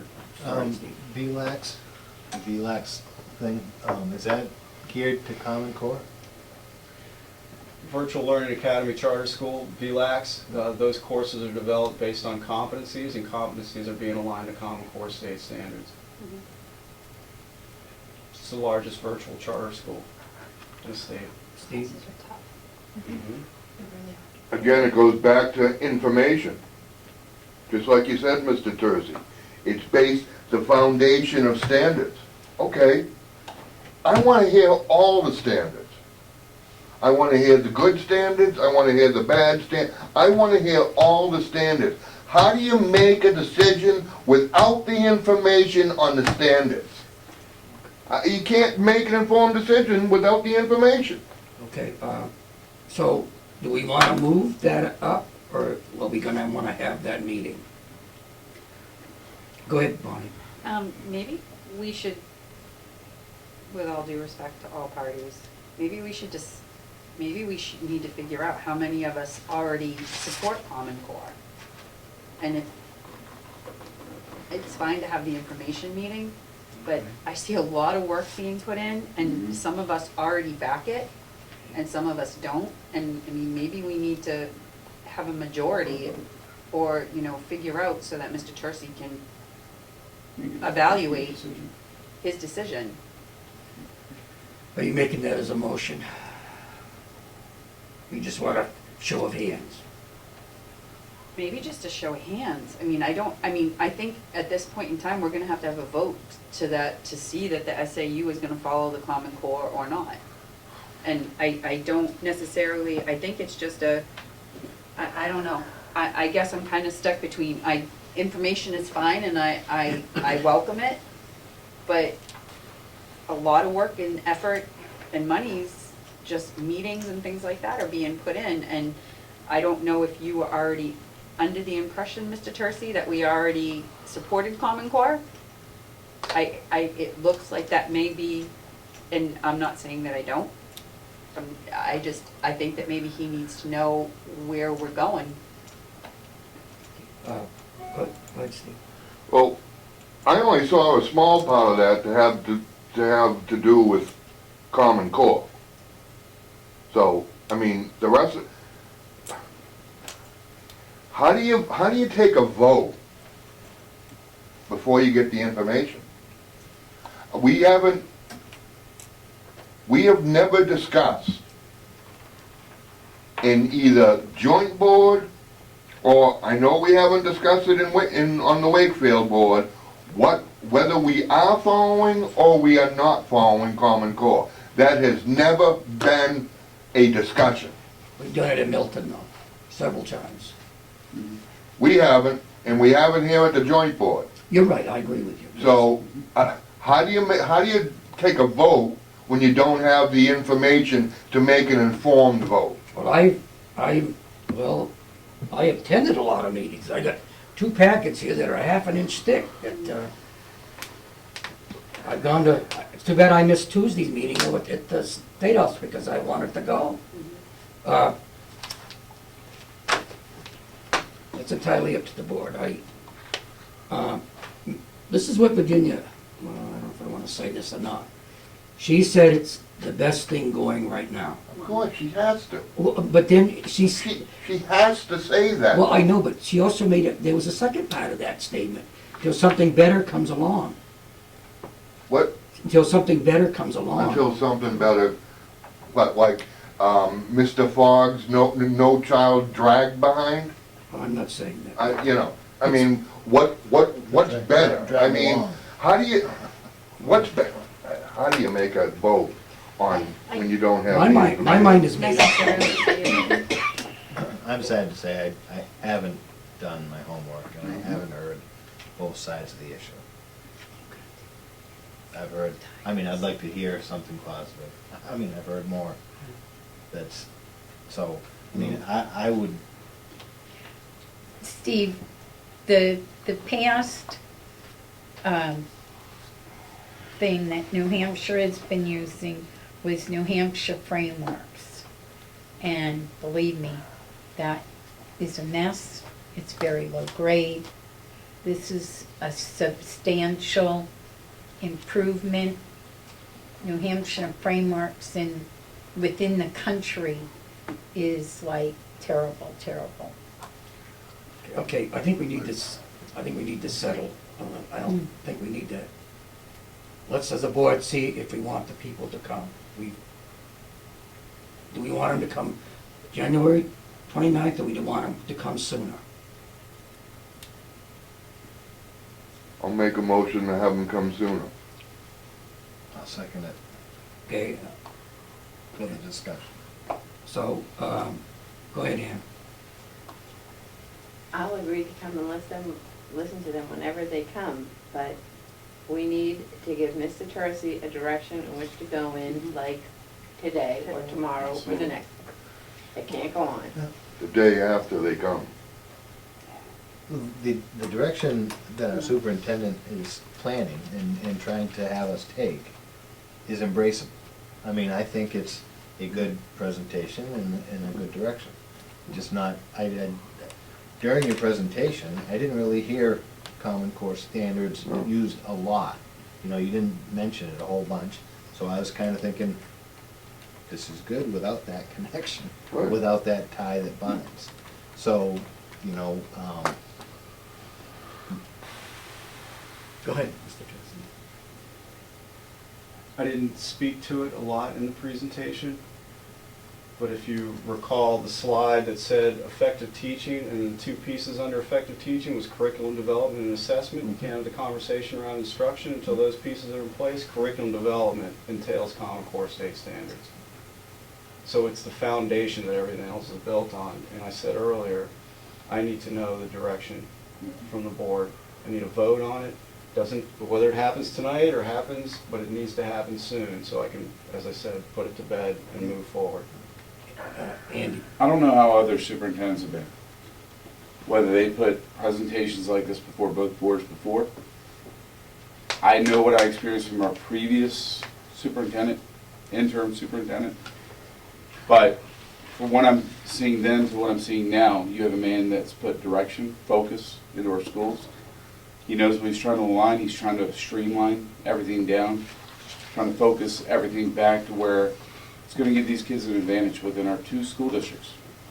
You know, all of SAU 64, it's going to give the teachers a more clear focused direction on where we need to go, what we need to do, how to get the foundations. If we don't get this going, we're just going to go back to square one of where we were before. I mean, they have put a lot of work into it. He's been updating, I know at least Milton, on how things are going. We haven't seen this full-blown of a presentation, but we have seen a lot of work of what he's trying to do, where he's out there trying to do things. If we don't, I'm not saying we have to do a vote, but it would give him better direction where he needs to start focusing, or does he need to go back to the drawing board and revamp everything again? Okay, Steve? Mr. Tursi, you just made the statement that you can't have curriculum development without Common Core. You can answer, go ahead. That is not what I said. What I said is that the curriculum development piece will be based on Common Core state standards. You can develop curriculum around any standards. We can develop curriculum on our current standards. That's what I was gonna say, they've had curriculum for probably over 100 years. That's correct. Curriculums. And they've had standards for quite some time. What? However, it goes back to my point being is that I want, as a student, sitting in front of that assessment, having access to those standards that they're being assessed on. Or they're at a disadvantage, and I don't want our students in SAU 64 to be at a disadvantage compared to those students that... I don't think anybody here wants that, I understand that. but And I that's still not my think, intent of that comment. Okay, all right, I understand. Is there anybody else that wants to speak that has not spoken on the subject? Because I'm gonna move the question. So we have a motion and a second on the floor. Anybody else? just clarification of the Reaffirm the, motion. yeah. I'm sorry? Can you reaffirm the motion? All I think was to have the people here sooner. Yes, have the meeting sooner before January 29th. We had a motion and a second. Who was the motion made by? me, Steve Brown and then Ralph seconded for the Okay, discussion. all right. Okay, all those in favor? Aye. all right, So, if you're gonna want that to happen, we better pick a date, and we all can be there. Because this is an important, some of us are committed, we're in the middle of our budget season. How many votes do we have for yay and how many do we not? We didn't go to a vote. Do we wanna go to a vote? I just heard Well, all in favor, yay. I heard some yeas for. I heard some yays, I Opposed? didn't hear. Opposed? Are you opposed? Abstain? Sorry, that was my fault. I'm abstaining, but I'm I just don't think it's All right, necessary. abstaining. How many? I mean, I'd love, no, I would love to listen to them, How is information not It's necessary? not that it's not necessary, I would love to hear what they all have to say, but it's not gonna change my, it's not gonna change the direction that I think the school district should be going in. Okay, let me just get the vote clear for Brandy. How many were yes? Put your hands up so we can see it. Do it. Well, I guess we can do it. If you leave, we can't finish this, Steve, Okay? and Who was that's it? Who was it? disrespectful. Opposed? Who abstained? I'm sorry about that, Brandy. I lost More control. abstentions Two than opposed, anything three else. abstained. So I guess it doesn't go anywhere then. Nope. And then we got a second and a motion already on the floor to bring them in for March, do we not, for March, January 29th. Go ahead, Bonnie. I really think that this question that we need to ask first is how many of us feel that Yep. we can't make a decision tonight? You're looking at a lot of people that have already done their background work. And I'm sorry if other people haven't, but it's their responsibility, if they know that we're focusing on something, to do their research. Are you making that as a motion? Mhm. I asked you that before. You want to make that as a motion? I know.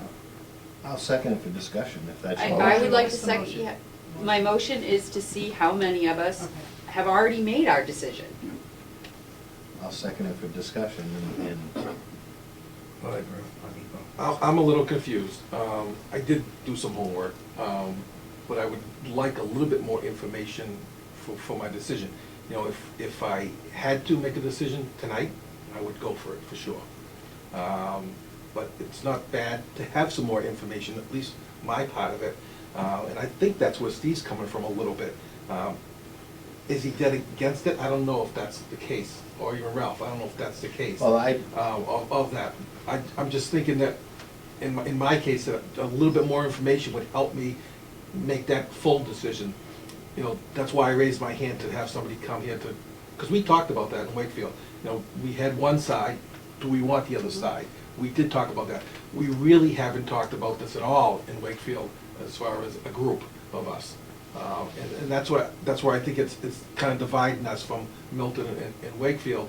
And that's where I'm going with that. But I'm pushing towards it personally. And I'm just trying to figure out Steve and Ralph a little bit here, is what they're doing. And that's, good luck with that. that's We tough. just haven't had the discussion. That's right, and that's the thing that, because we didn't have the discussion, I didn't know that we were at the point where we needed to make that decision.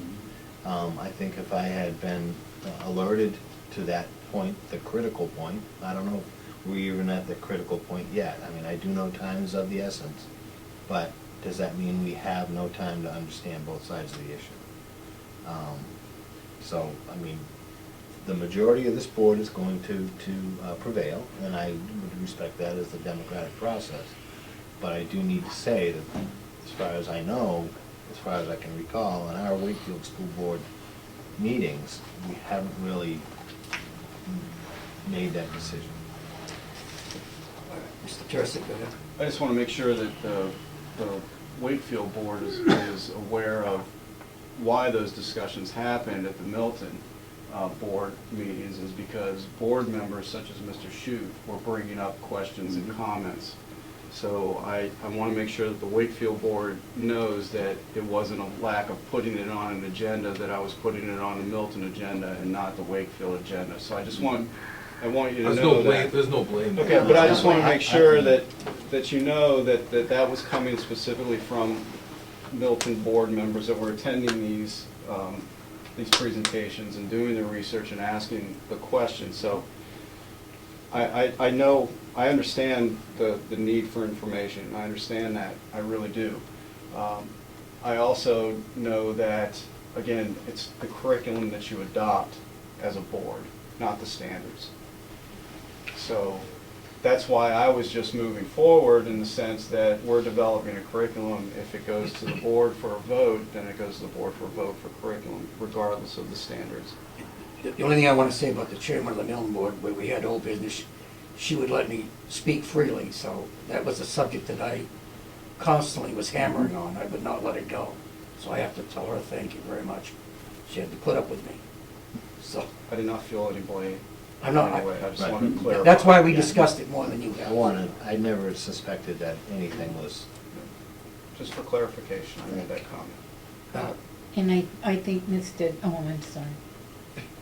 I think, go ahead, Steve, you had your hand in when you came in, I apologize, I'll go to Ann.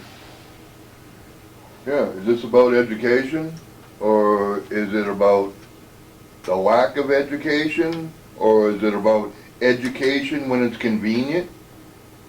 How is information on education a bad thing?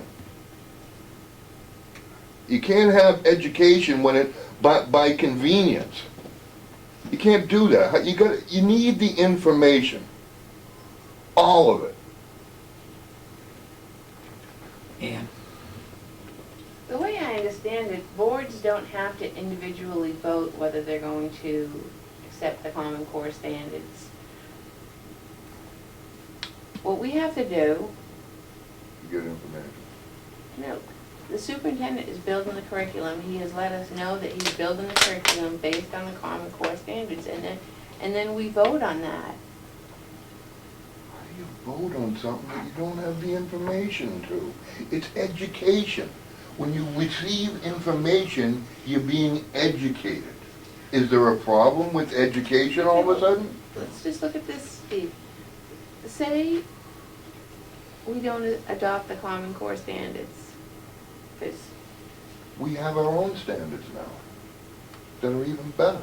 they're based on the Common Core standards. Well, from what I heard, it was only a small part of it. It's based on the Common Core standards. Then we need the information. Well, what standards are we gonna base our curriculum on if we don't use what the educational professionals in this state and in this office are suggesting that we use? that could be part of the conversation from the speakers. I mean, they may have that answer. Like that, you might, after having that information, having these people come forward, giving the information, it might make it all good. I might jump off a cliff and with a Common Core sign tattooed across the melon. I mean, it might be all good after the president, but at least you have the education. Well, we got a problem. Everybody get that picture? That was a visual. That was definitely visual. Okay, I'm gonna move the question, if we have a motion and a second on the thing, is, Can we review the motion again, Mr. Shea? I lost that.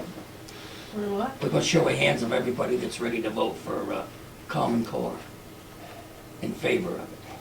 Oh, wait a minute. I don't know if we can do that. I can't get that. I'm sorry, No, I don't, what was your motion?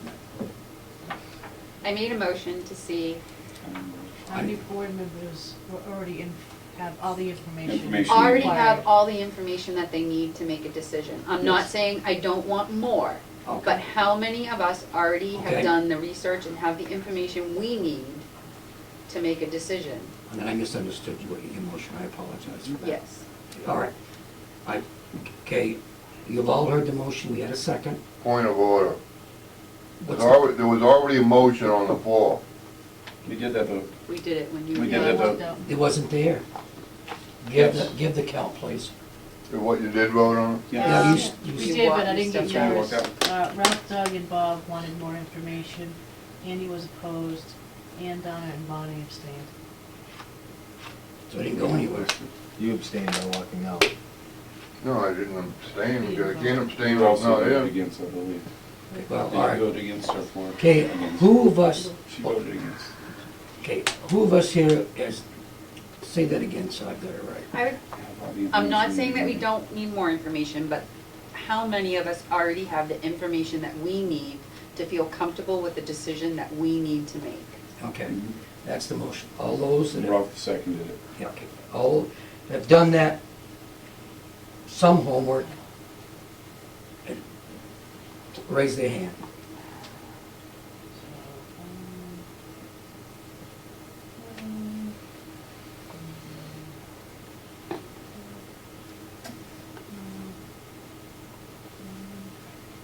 Sorry. That's fine, that's fine. Oh. Opposed? Not Well, understanding. it's not opposed, it's just, who Not cannot not work. understanding the Not having definition enough of information. some Need more information. Okay. Like I said, I can go either way. Do we need You can? abstain?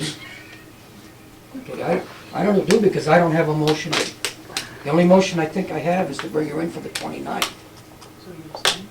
If that's allowed. Yeah. So, Cameraman. so I don't know what we want to do. I'm sorry? Cameraman Kyle. I'm sorry. Thank you for taking my comment. I don't like to get involved Well, with your delivery. You gotta wait more, so I, Well, I just, for the board members that raised their hands, how many, can you tell me how many states have backed out and how many states are very thinking about backing out of Common Core? Can you answer that question? And if you do you know why they want to back out? And if you don't, you need more information. Because there are states that have dropped out. Texas, Tennessee. Oklahoma, I have, Georgia, Alabama, and Maine is on the next list. yes, I had all the information on them. I did not bring it tonight. I didn't know it was gonna be this type of discussion. I had a 13, 14 page that I got off the internet from WikiLeaks that listed everybody. Okay, WikiLeaks. well, that's website. No, I mean, the encyclopedia, I'm sorry. Okay, I don't know where we wanna go with this. Can we find out the earliest date that they would make the presentation? Yeah, go ahead. You say I just don't know what to say, go ahead. At this point in time, I'm looking that it's the Wakefield board that primarily hasn't made their decision. Maybe it's a work session that the Wakefield board needs to have so that we can catch up and all be in alignment with how we all feel about it. Okay. So that we can come back and know the information that the Milton board has already I think been that's partaken to. That's a good idea. Okay. Because we really haven't talked about Yeah. this at any of our meetings. Right. Like I said, we talked about not having all the information. And like I said, that's where I think Steve's coming from. But you will invite the Milton board to the party? to the party. Absolutely. I'd still like to come and listen. Go ahead. Can we possibly, would our board be in favor of having Mr. Tursi contact these two women and seeing how quickly they can both be here for us? Just us. Us, Mhm. as Milton, as our guests, if they'd like to come and get more information. Sure. They can come, they can get a little, I don't know, So, $5 admission, maybe some popcorn and peanuts for, you know, No, I $2 a don't- piece Moving or out with my something. kid, I'll take the popcorn home. Yeah. How about a bag of chocolate? Yeah. Go ahead, Ann. Okay, so you're talking about getting information from two people, one person that we've already gotten the information from. And, you know, I've read everything Doug's brought and Lou's brought back from their meetings, I've looked online, and I've read up about the Common Core. But you could read for days and days and days and weeks and weeks and weeks and still not know all the information there is to know about Common Core.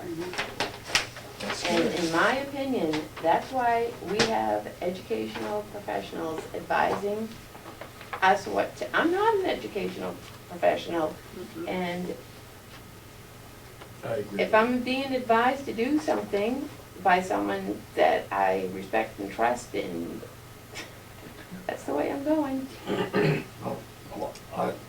This is what I brought back from our, so, I'm sorry I didn't think of the Wakefield board, but Yes. Yeah, sure. I'm sorry, I didn't hear you. I said, yeah, sure. Lou and I was sneaking out the ones we sneaked Yeah, we out. did. They were hiding most of them. That's Is right. is it all pro Common Core, is it con Common Core? or- It is all, well, they're telling you what the curriculum is and everything else. If I could give a fresh copy to Mr. Tursi, unless they want to copy this one, and I'm more than happy to let them borrow and copy it, but it's double-sided. I went and read, I got one from a lady, one of the Randy at school, and I read hers. You guys want this from I'm more than happy to pass it to Mr. Tursi. And there's a lot of material there to read. Go ahead. Dad, my copies are still clean, I'd be happy to. Oh, that drop them off part in the thing. morning and I've got- have Kathy I copy. got Singapore math written on it and a bunch of other stuff all over it. You might not want to Can see they be that. scanned and sent to us? I mean, Yeah. Oh, no, oh my gosh. Yeah. Electronic. So is that, This one's got 90 pages. would you read them to us? they may already be online that we can They- just At go your, on. at your bedside. Pretty much you can go online and get presentations. There was a presentation at St. Anselm's that's online that you can get. There was a presentation at the 60. Rochester Opera House that you 6. can get. I did not see the New Hampshire Department of Education's presentation yet, but I think that should be available. Okay. He left again, so you can't. Ann, I just have one closing comment. go ahead. We live in the state of New Hampshire. State of New Hampshire is using Common Core standards. Okay. I guess it's up to the Wakefield board to schedule their meeting. I guess we're invited. We thank you. We'll bring, okay, I guess we'll move on there. Number 7? Now, I had another bit of old business. oh, what was it? I'm sorry. Just on the withdrawal committee up in Wakefield, What about it? we had voted not to pursue the avenue of withdrawal. I didn't know if Wakefield, Milton understood that. And, you know, it was part of the public record after one of those withdrawal committee meetings. They decided to not continue We've already discussed that. with Milton. I believe so. At the last meeting we had. Oh. It was the day after our last meeting. Well, we didn't change our mind then. Can I ask a question then? Were you discussing withdrawal from here with the Rochester SAU to move to them? Because that was in the paper? I think that was part of it. Mr. Tursi can address that. If he's at the meeting. When we originally, we have an area board meeting that's part of Rochester as well as Wakefield. And it's a request of the board to put that on the agenda because there were conversations during the withdrawal process that were held prior to the vote about looking into the Rochester school system as well as the Governor Wentworth school system. So that conversation happened prior to the vote, hence the agenda item on the area board agreement, the area board agenda to continue that conversation because the conversation had already been held.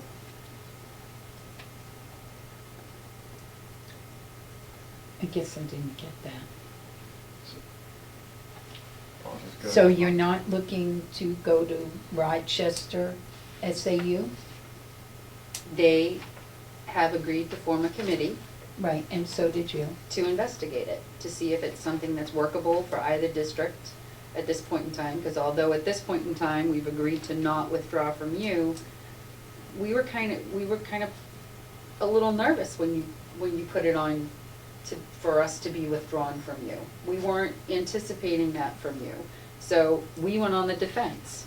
And so now we feel that we have to be proactive in our choices on how we're gonna move forward. If it happens again, or if you would have come to us and said, we've decided and we're moving forward, we would have to be looking at all of our options.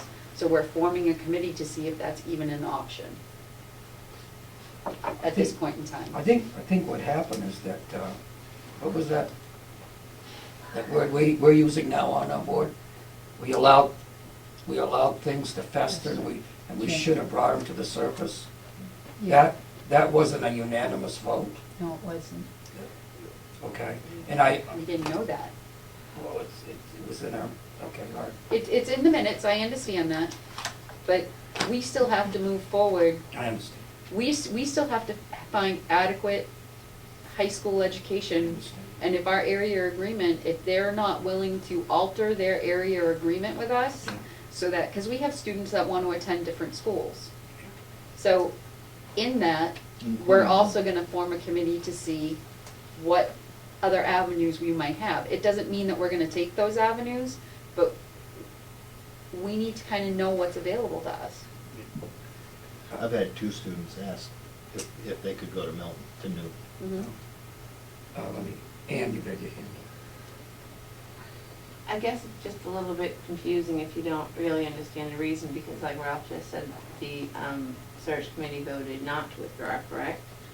Not to further the conversation. No, not to withdraw from Milton at this point in time. Okay, so to me, and I'm just thinking out loud, that would send a message to the Wakefield voters that, okay, we're not gonna move forward with this. But then you just formed a committee. But a lot of that has to do with your high school, the area agreement with your high school. I would just, if I was a voter in Wakefield, I would just be a little confused about that. Go ahead, Steve. This was part of the withdrawal process. But you voted no. But it was also brought up at our very last meeting that we voted no on, that we continue to look at the avenue of joining SAU 54. So that's, once again, it goes back to having all the information. If you don't have all the information, it's difficult to make an educational decision. So we are now looking into ascertaining more information so that we can make an informed educational decision. So it was clearly stated in the withdrawal process that we would talk to Rochester about this, and that's what we're Well, doing. that's Wakefield's business. What you guys did up there is you, and that's fine. Mhm. Okay, is that, you all set with that issue? Sorry about That's fine. Does any, aren't they playing a game tonight? Yes, Is and anybody- it started Right now? 11 minutes ago, Oh, no, okay. 4 minutes ago. Let's move on to number 7. Financial. No, I don't tonight. Oh, you don't? Oh, we're sending you home. Come back. Any So questions happy. on the expense report? I don't know, that's a good question. I asked him to take some questions.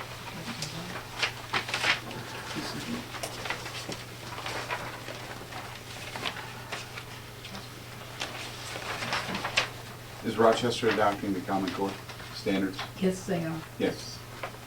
That wasn't my question. That's your question. Just kind of curious. Manchester didn't. Rochester, we're talking about. Well, no, but I mean, Manchester just voted not to also. Okay, everybody got the financial statement? Yeah, yeah. Anybody got any questions? Gotta find one. I got it right here. I didn't have it.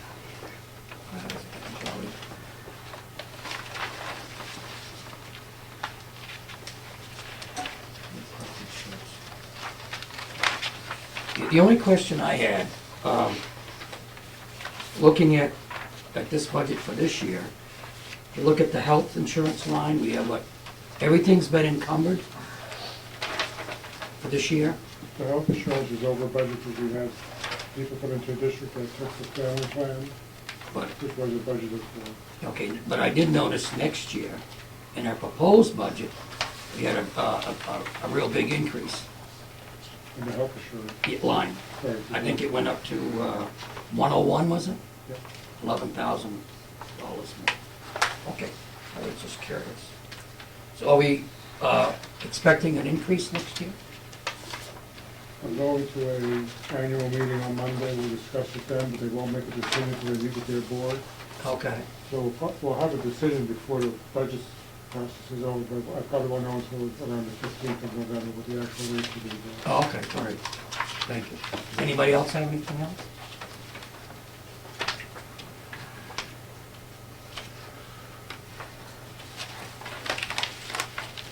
wanted everybody to know if I'd had one of them $12,000 seats in Boston, I wouldn't be here. 20. Are they 20 now? They were 20 as of How much? this afternoon. 20,000. 20 grand? Last time I was, wow, I'm sorry. Just as much. I have a 65-inch TV. I got 62. You got a nice warm house. Oh, wait, it's 800. Does anybody else have any more questions on that? 88% of student paid That I could take the whole board. What else? We all set on that? Okay, number 8.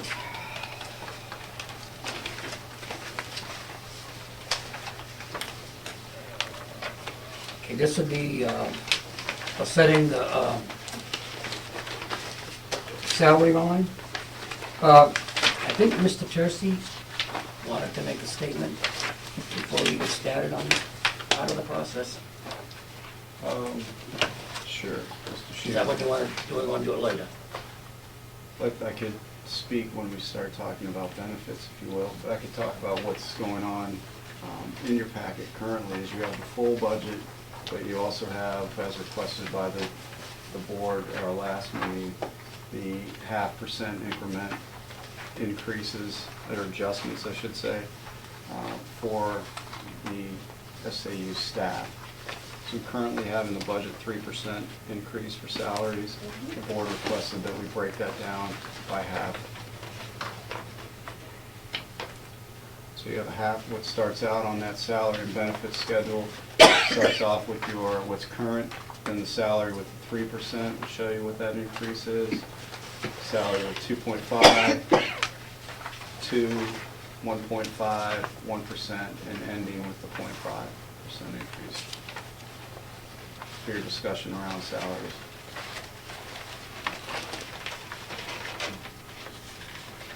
Anybody have any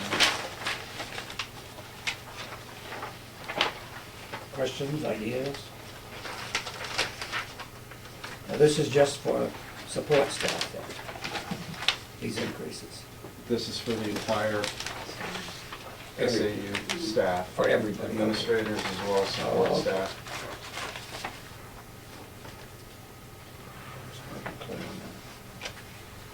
The top should be current FY13, correct? It's fiscal year 14. On fiscal year 14 right now. 13.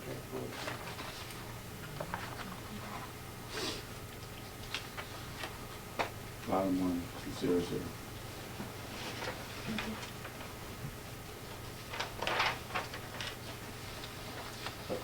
But in this book, right now, we have a proposed 3%. Correct. Now, did we make the adjustment for the, that medical change? Correct. In the budget that you have in front of you, the full budget has the board at the last meeting voted to drop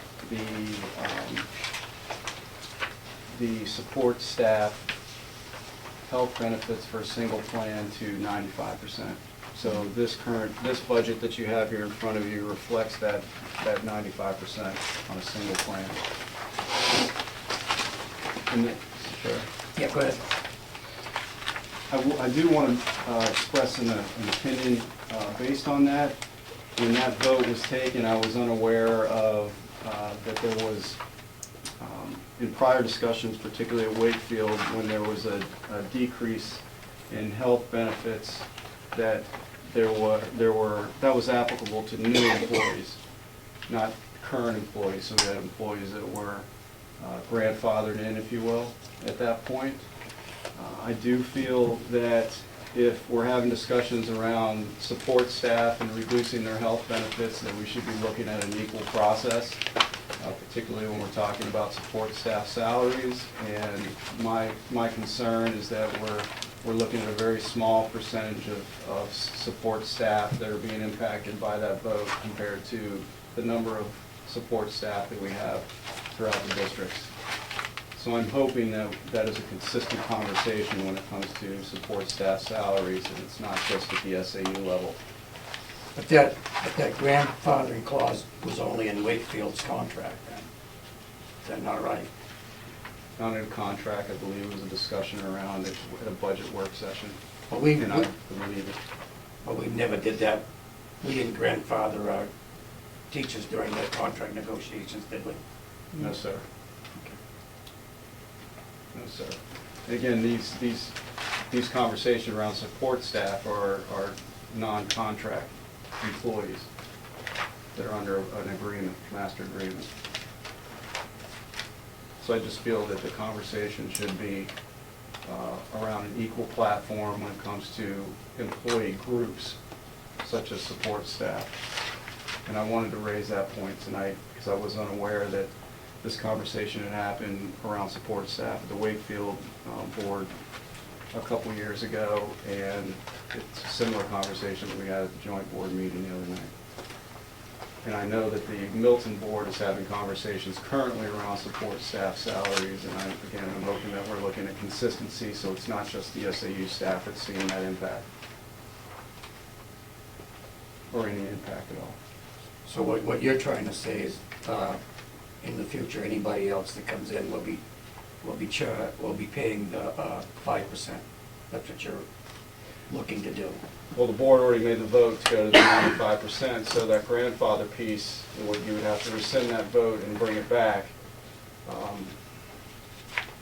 Or you stay to it and you move forward with your conversations around other support staff salary positions and looking at the same type of reduction out of fairness. But we're not. I say fair because Yeah, we're not. you have to be fair. We're not bound by anything that Wakefield does. They do that on their own. They're individual.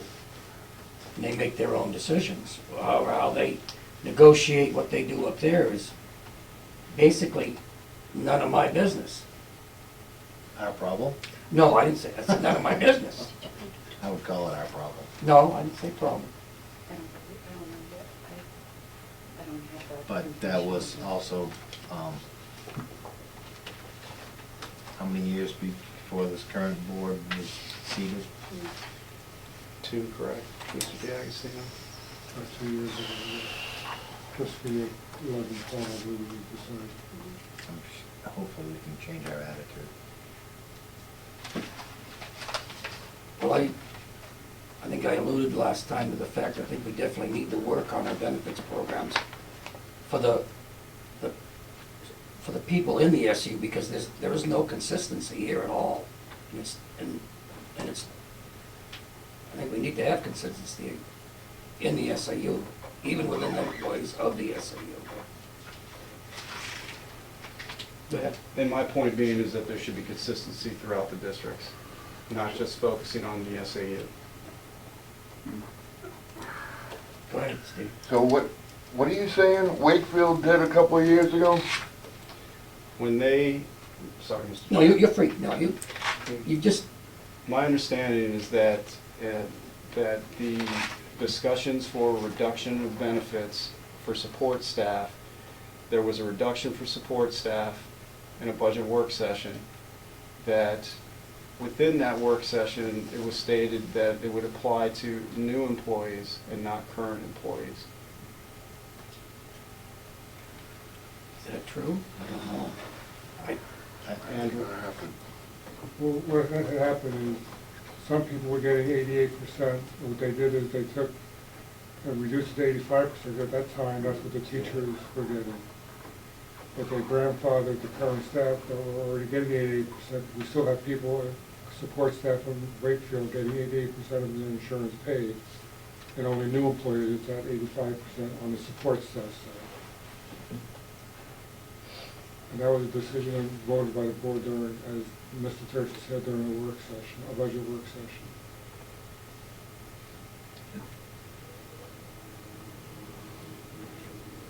Go ahead, I'm sorry. And what are they paying for a single? That's for two-person family, does that include a single? Yes.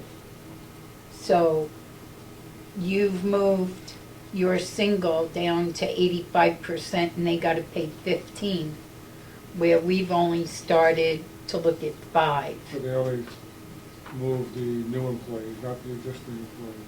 But on their pay, when they get their pay, that reduces the gross income by that amount.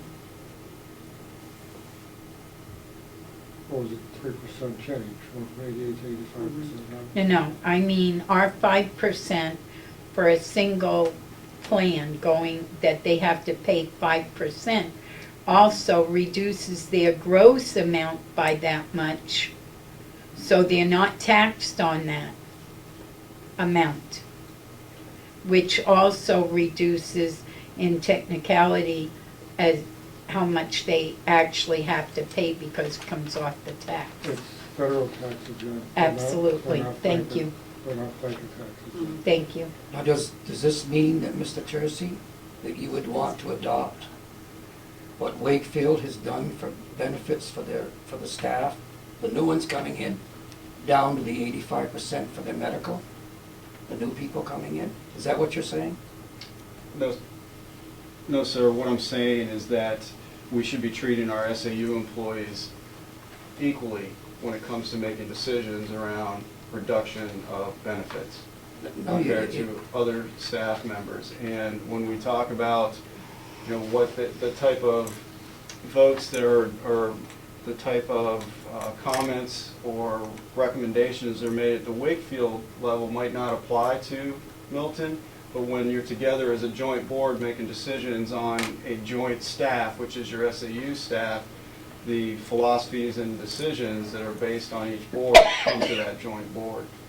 So I do feel that if we're going to treat the employees in the SAU staff differently, I have a problem with that, quite honestly, than we would with any other staff member when it comes to an employee group, such as support staff. I understand what you're saying. So I'm just expressing my opinion I know you that out are, of fairness, but I don't- everyone should be treated equally. No, but you're not treating everybody equal, because they're dropping their new people down to 15% when they come in for staff.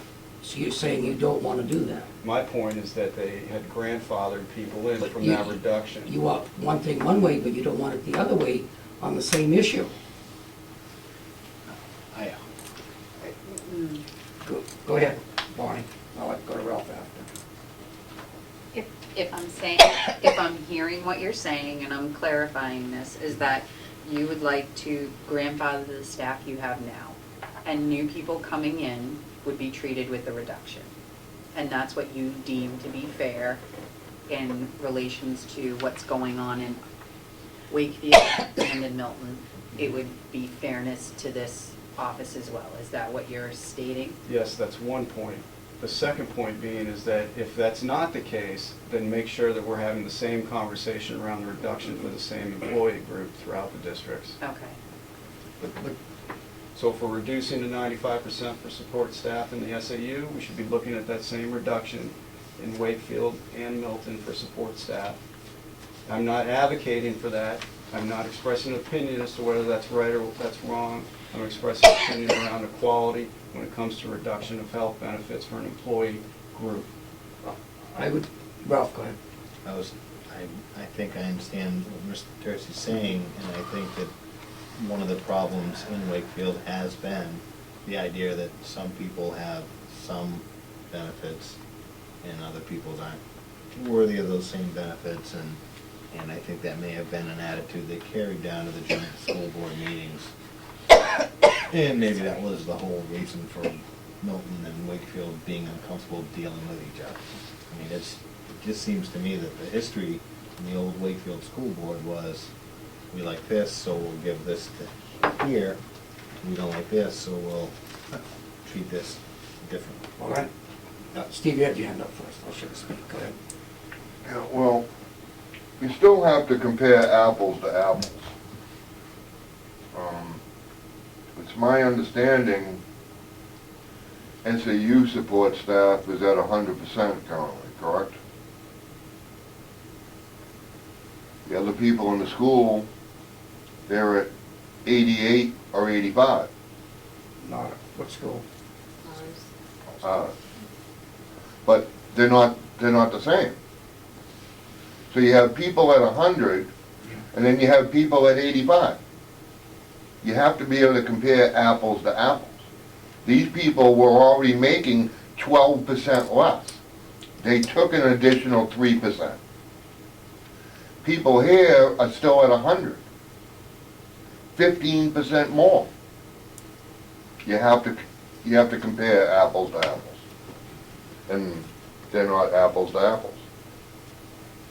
Anybody else? Go ahead, Ann. Hello. I just have a little suggestion to the problem perhaps. 50-50?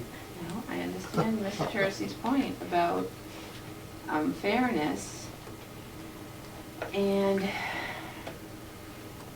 grandfathering the employees in here, in this office.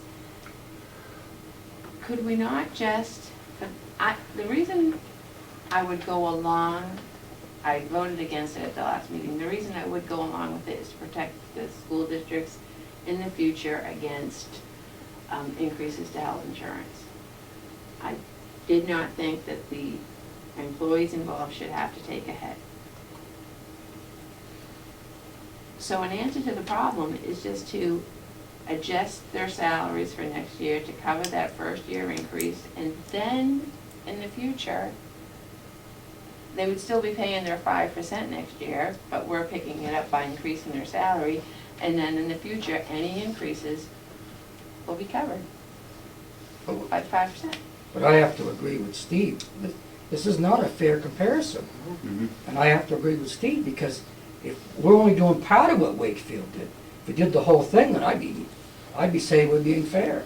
We're picking and choosing what we think is fair.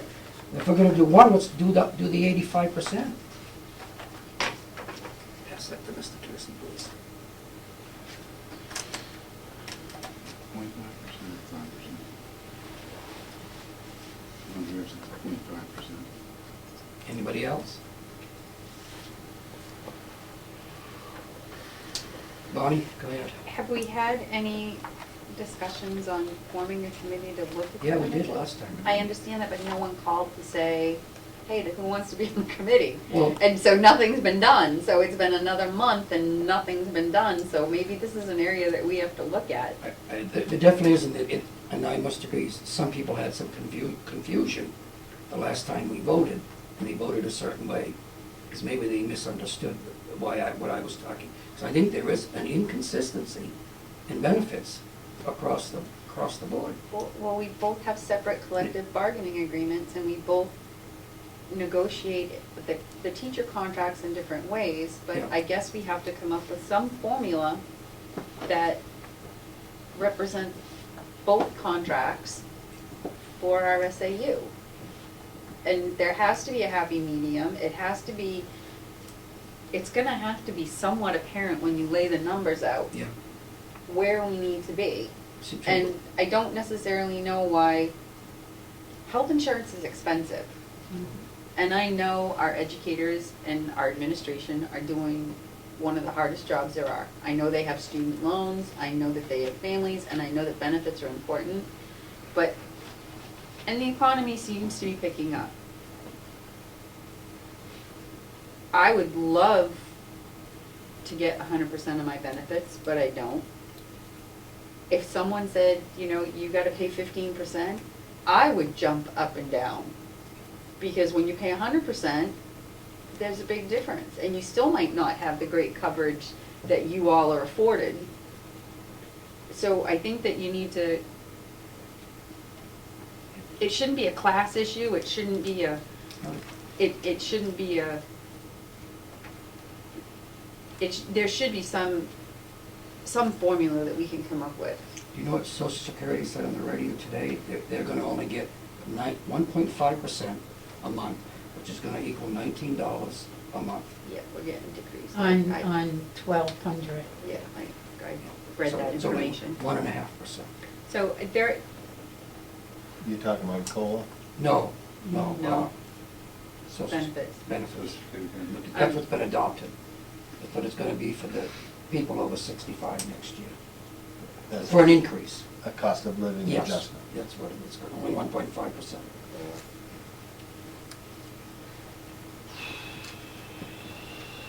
5% inflation, like 3% a year. Well, it's up to the board.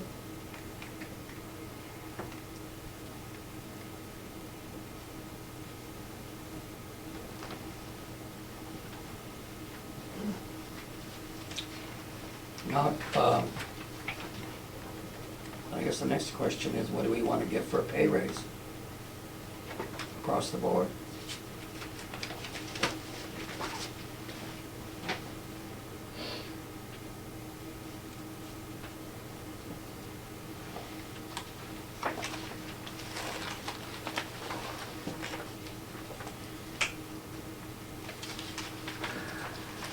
Okay, I'll start it off. I'll start it off by giving them 3% across the board as a motion. Do I have a second for the sake of discussion? Second. Is my second. Do we have any discussion?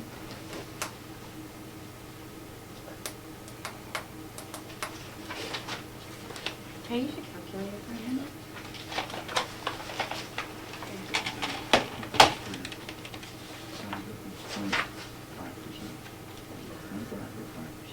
Five percent. We want to raise it by 0.5%? No.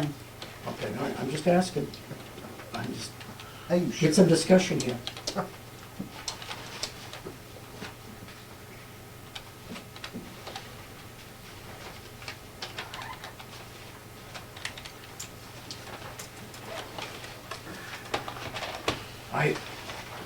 The reason I went with 3%, and I wasn't gonna originally go with 3%, but the only reason I went with 3% is because we cut the benefits. I wouldn't even, that was my opinion. Go ahead, Ann. You cut 3 employees. I know. By $492, $494 per person. That's what you get. Okay, thank you. Anybody else? Lou? I'd like to see it at 2%, not 3. People are still not getting big raises.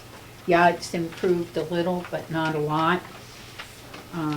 Some of us, Rochester's only getting 1.5. You're always considering out of line. I don't know what other towns are. That's just been in the paper. Milton's a little town, and Wakefield's a little town. I think that they've been lucky to get a 2% all this time, when other people have gotten nothing. We've tried to adjust some salaries that we felt were really adjusted. I would like to see it not go to 3. No way. Do I have a motion for 2%? I'll make a motion for 2%. Do I have a second?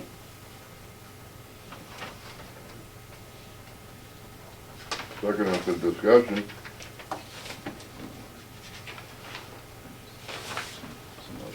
I know there's 2. There's already a motion on the floor. I know there is.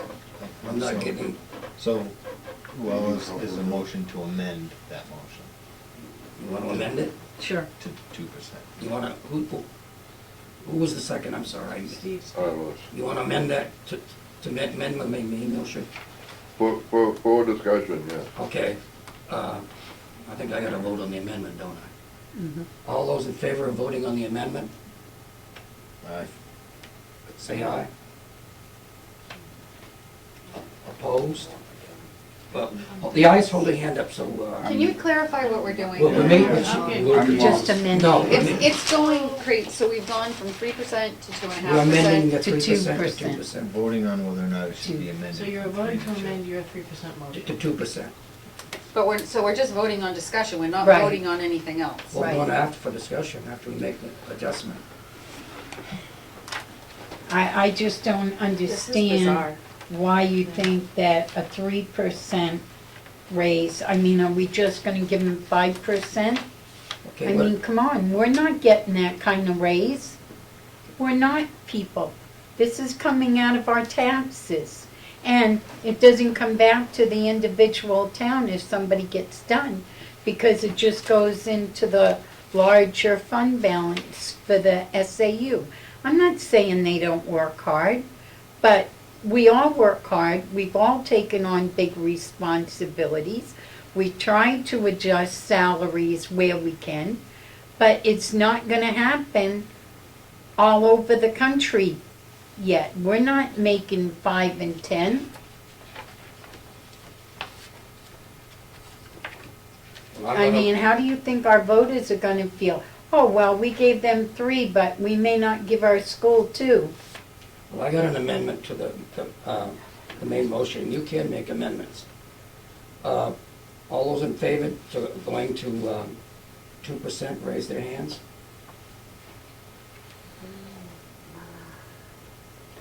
All those opposed? Abstain, I'll abstain. You abstaining too? Okay, we still have a motion on the floor for, Why? 3% because the amendment didn't failed. fail, Oh, it didn't go anywhere. So you're going back to your 3%. Is this still for discussion? Yeah, it is, floor still. When I did the math last time, people, I looked at it is, if we're decreasing the health benefits by 5%, I'm just saying if we decreased it and we do the 3%, it's still only gonna be a 2% raise. If you do the math. Let me just say one thing, and what you all don't realize is 2% of what salary? The higher your salary, the more money you're going to get. So it's gonna cover your decrease in your medical, so it will cover your medical. It may not be for the low people. I didn't do the figures. Okay, Lou, Like I said before, the price of the insurance comes off of your gross, so you are not taxed on it. So it is not the full $400. $494. And what's It's the fed- not the I know. same, Ann. What's the federal tax on $494? 7.65, isn't it? No, Wait, that's sorry. Social Security What- and what's- Medicaid. No, he must have, Andrews must have the figure, what is it? The average tax you pay for federal and social security is about maybe 20%. So you're talking $8 that you'd be saving on Okay. taxes. Do we have any more discussion? Did Wakefield, you guys are working on your budget, have you finished your budget yet? mhm. Did you care to share what kind of raises you did? Have the sense of fairness? I think it's a public document somewhere. Awesome. Are you kidding me? What? Yes, he's kidding. No. I can never tell. He's laughing. Yeah, but he doesn't. No, he had that grin on his face the entire time. I'm sitting there looking at him going, he's gonna bust. Now you gotta share it with her? Pardon me? He said, he talked to you, not me. I thought you said something. Oh my God, I want to go home. I know. Yeah. I was, it was 3%. Good. Okay, Our employees are getting 3%. administrators on down. Yep, across the board. Do I have any more discussion? And I guess I'm gonna move the question then. All those in favor of 3%, please raise your hand. Please hold them up for, I got it. Okay. no votes. Please hold your hands up. Anybody abstain? So, now that we've done that, this is gonna be our bottom line budget then, where we put the 3% in there. So there shouldn't be any changes. What page are we on here?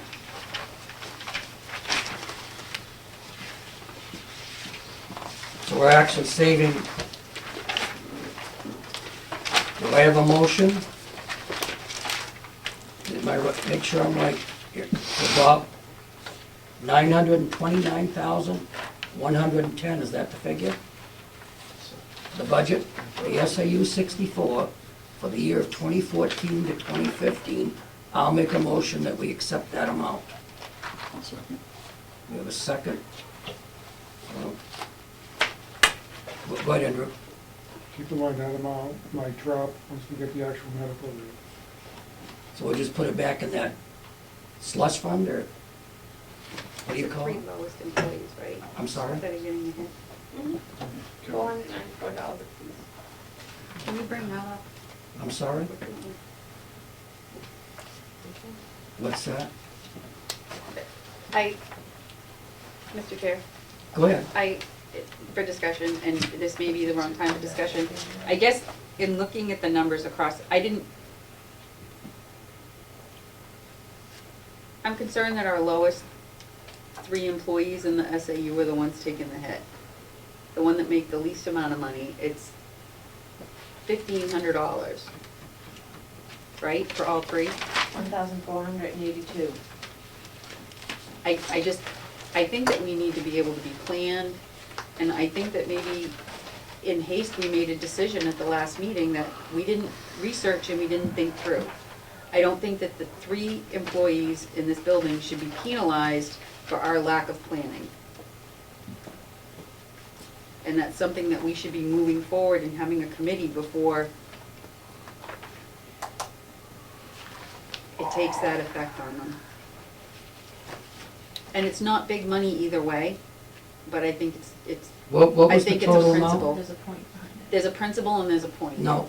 What was, no. $1,482. For all three of them? Using the Yes. right number.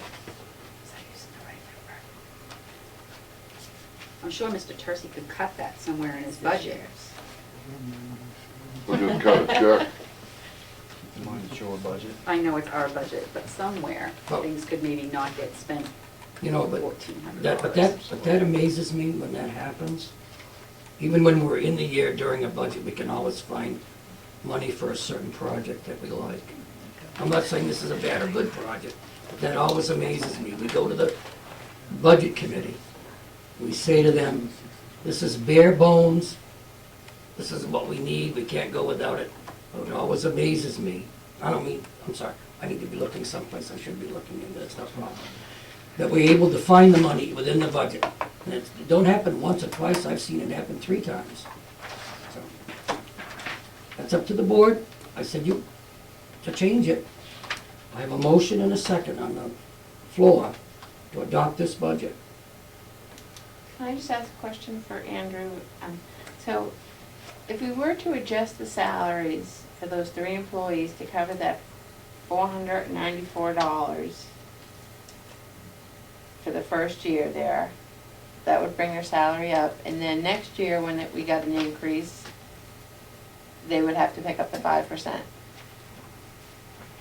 They would have to pick up the 5% this year, but we've covered it in their salary. You're saying give them the extra, round numbers, $500? But Ann, I did ask that question. When I was sitting here, I asked if you wanted to raise that 3% to 3.5%.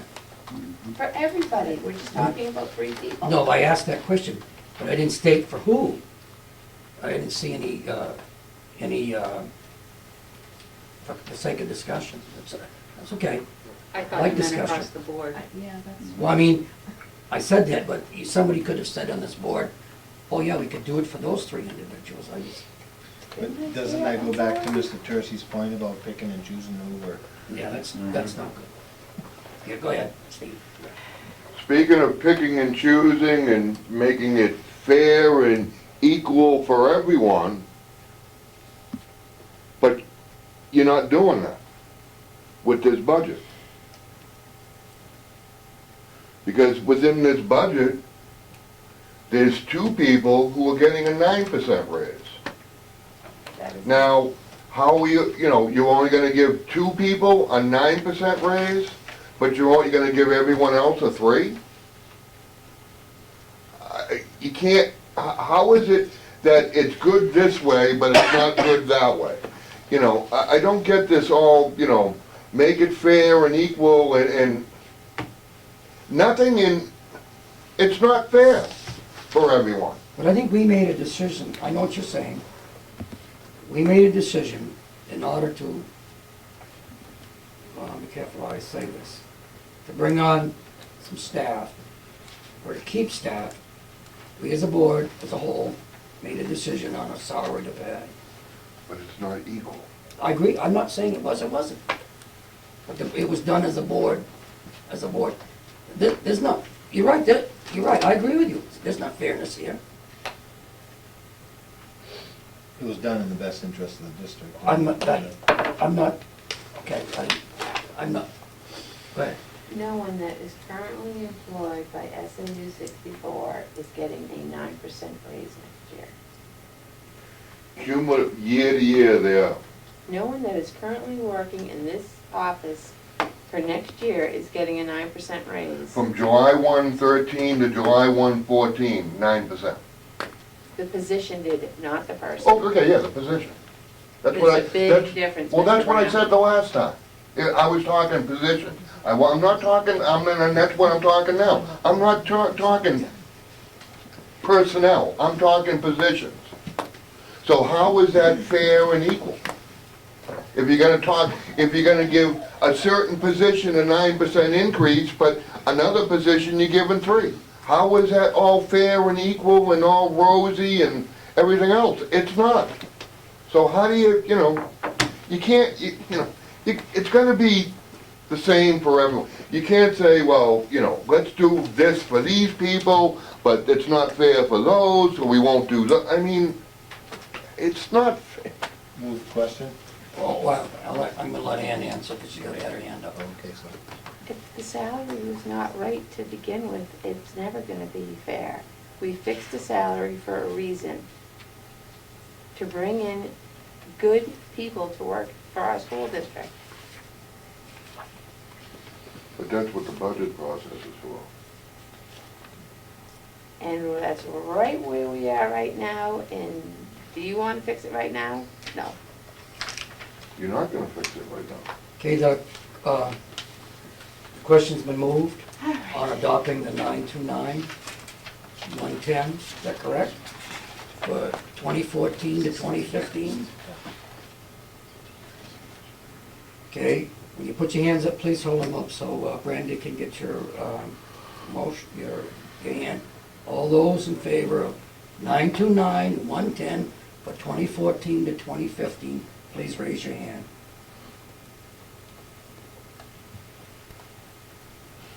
How many? Just a show of 4? Opposed? Oh, wait a minute. I'm just like, oh my God.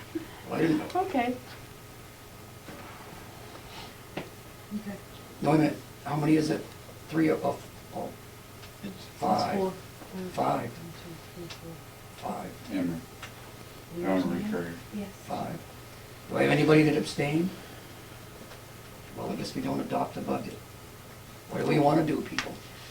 What area of the It goes budget back to is the the default. area of concern of people? I'm Those concerned employees. with Those those employees. employees. I think those employees. I agree too, but I thought that was a dead issue, I'm sorry. Is there another area of concern that you guys? I think the employees myself. We should correct that. Okay. Can we, I don't want to say this, Okay. but I will. Can the money be found in the budget? I just gave a big long spiel here.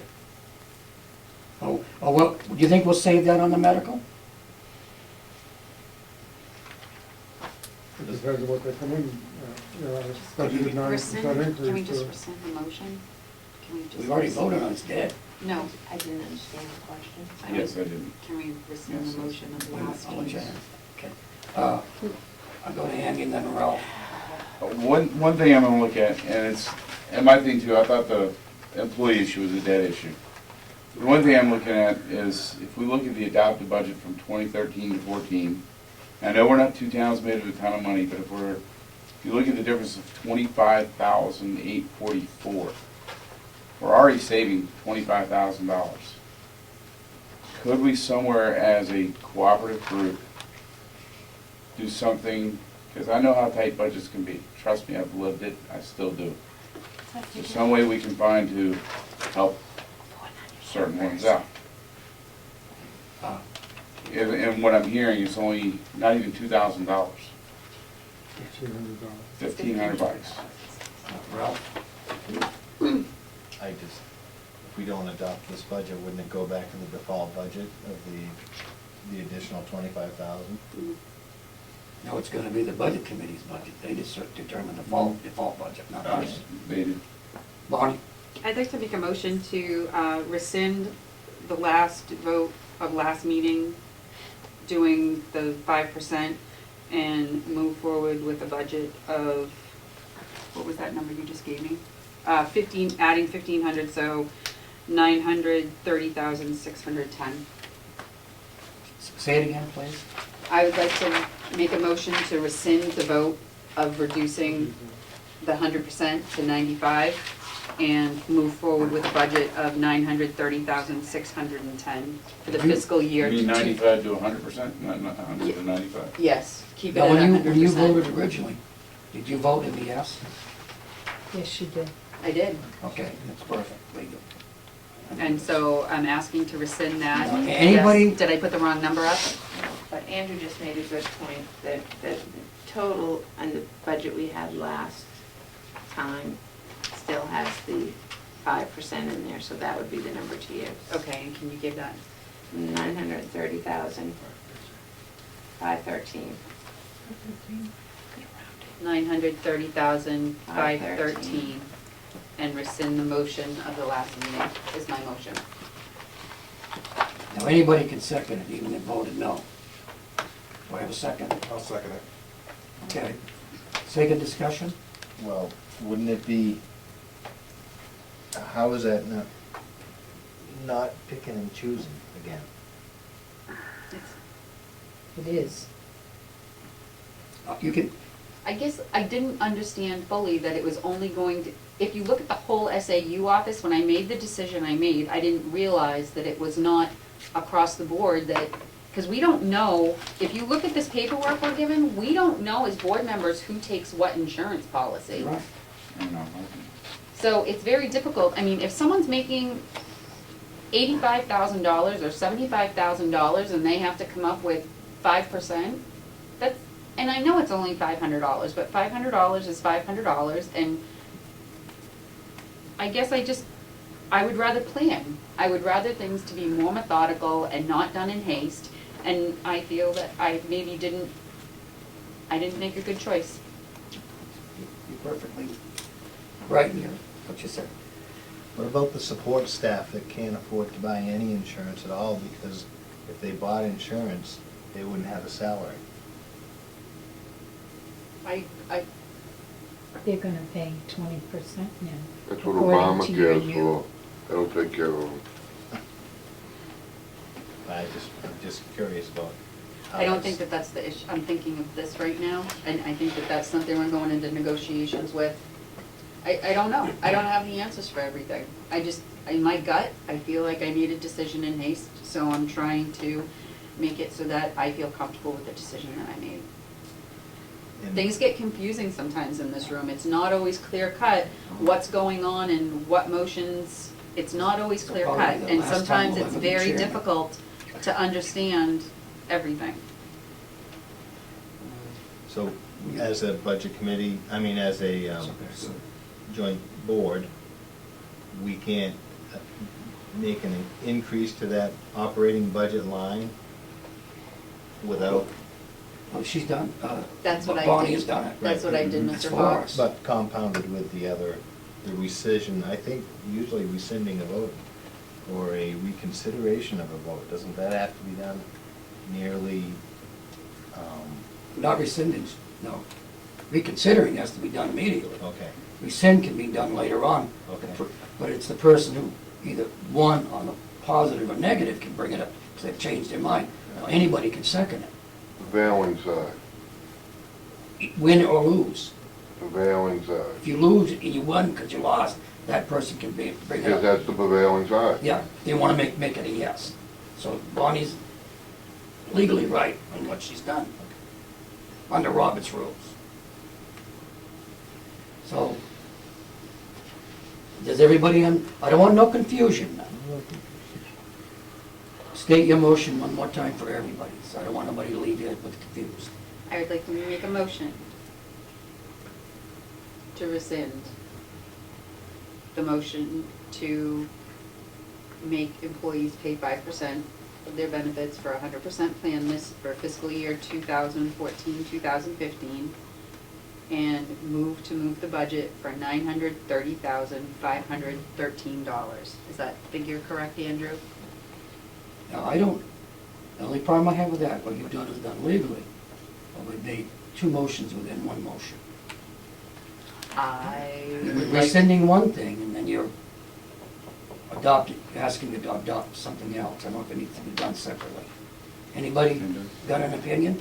I do it separately, Yeah, I would do it please, separate. because separate. there is an overage in the budget anyway. There's no reason to increase it by $1,500. No, but I'm going to what the budget was. I understand before. that, Bonnie, but there's still $25,000 over Okay. from the accountant that So- if it passes, that 1,500 could come out of that, or the insurance, yes. Okay, everybody that wants to, you want to separate that, or do you want to? I will make a motion. I will take that of the motion off, withdraw that motion. A part or half of it. Just gonna withdraw this second. I withdraw a second. And then I will make a motion to rescind the vote for moving SAU employees to pay 95% for 2014, 2015. No, you gotta be careful, support staff. Support staff. Well, see, and that's where the clarification is, so support staff. yeah, because Support you staff. could be referring to the contract. You don't want that. Support staff. Okay. Randy, you just take it out of the minutes of the previous meeting. Yes, please, if you could withdraw it from the previous minutes, so that I'm getting the motion correctly. I know. Do we have a second? And seconded. Diane seconded. Tell me when you're ready, Brandy. It's on top of page 5 of the minutes, which should be page 10 of the back. What are we doing now? We're rescinding this vote from the last meeting. Just But the we're not changing the 5%. minutes. No, we're No. just, she's getting the wording out of the minutes. So are we all set? We're giving back the 5% on the medical, right at the moment. All those in favor to do that, raise your hand.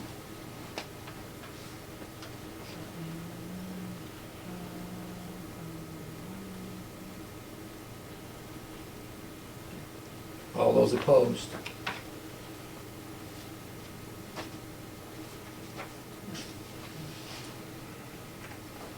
Okay, anybody abstain? No, that's it. 5-4, motion prevails. No, it's 5-4. Yeah. You got it, yeah. Yeah. Okay, Bonnie, go ahead. Well, I'm not sure which number to use. If I use what Andrew says to use, the number that was in the last Just budget. raise it by that amount. All right, which would be raising the $1,500. Yeah, Use the 930, 513, or whatever I it meant- was. Isn't that what I said? Yes. Okay. Nine- I would like to make a motion to pass the budget to include that percentage, or I'm not even gonna, I would like a motion to approve the budget for $930,513 for the fiscal year 2014, 2015. Second. okay, Seconded? yeah. All those in favor? All those opposed? Anybody abstained? Passes. Everybody, I thank you. Had a long night. We still got non-public. Score of the game on this. Still zero, You got the zero. score, buddy? Still 0-0. Raiders will win. Third inning. Hang on, here's an update. Raiders will win. 2 on, 1 out, Napoli up. Everybody, What's thank the you. score? Interesting meeting. 0-0. 0-0. Bottom of the third, Napoli's up. 2 men on and 1 out. I've got a buddy that's been updating me. So is there a motion on that? No, Everybody forget about the- yeah, doesn't need one. There's no RSA's. I blew Yeah, it. all right, oh, yeah, I got I get a little that. passionate about that No, stuff. usually on the agenda, there's no RSA's. Sorry. Oh, is it? Whoa.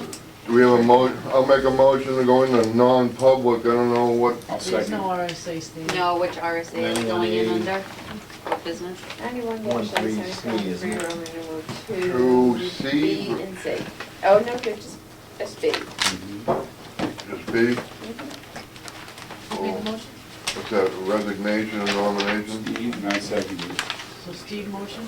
I second it. Yes. Okay. Brown, Marie, yes. Yes. Ann, Yes.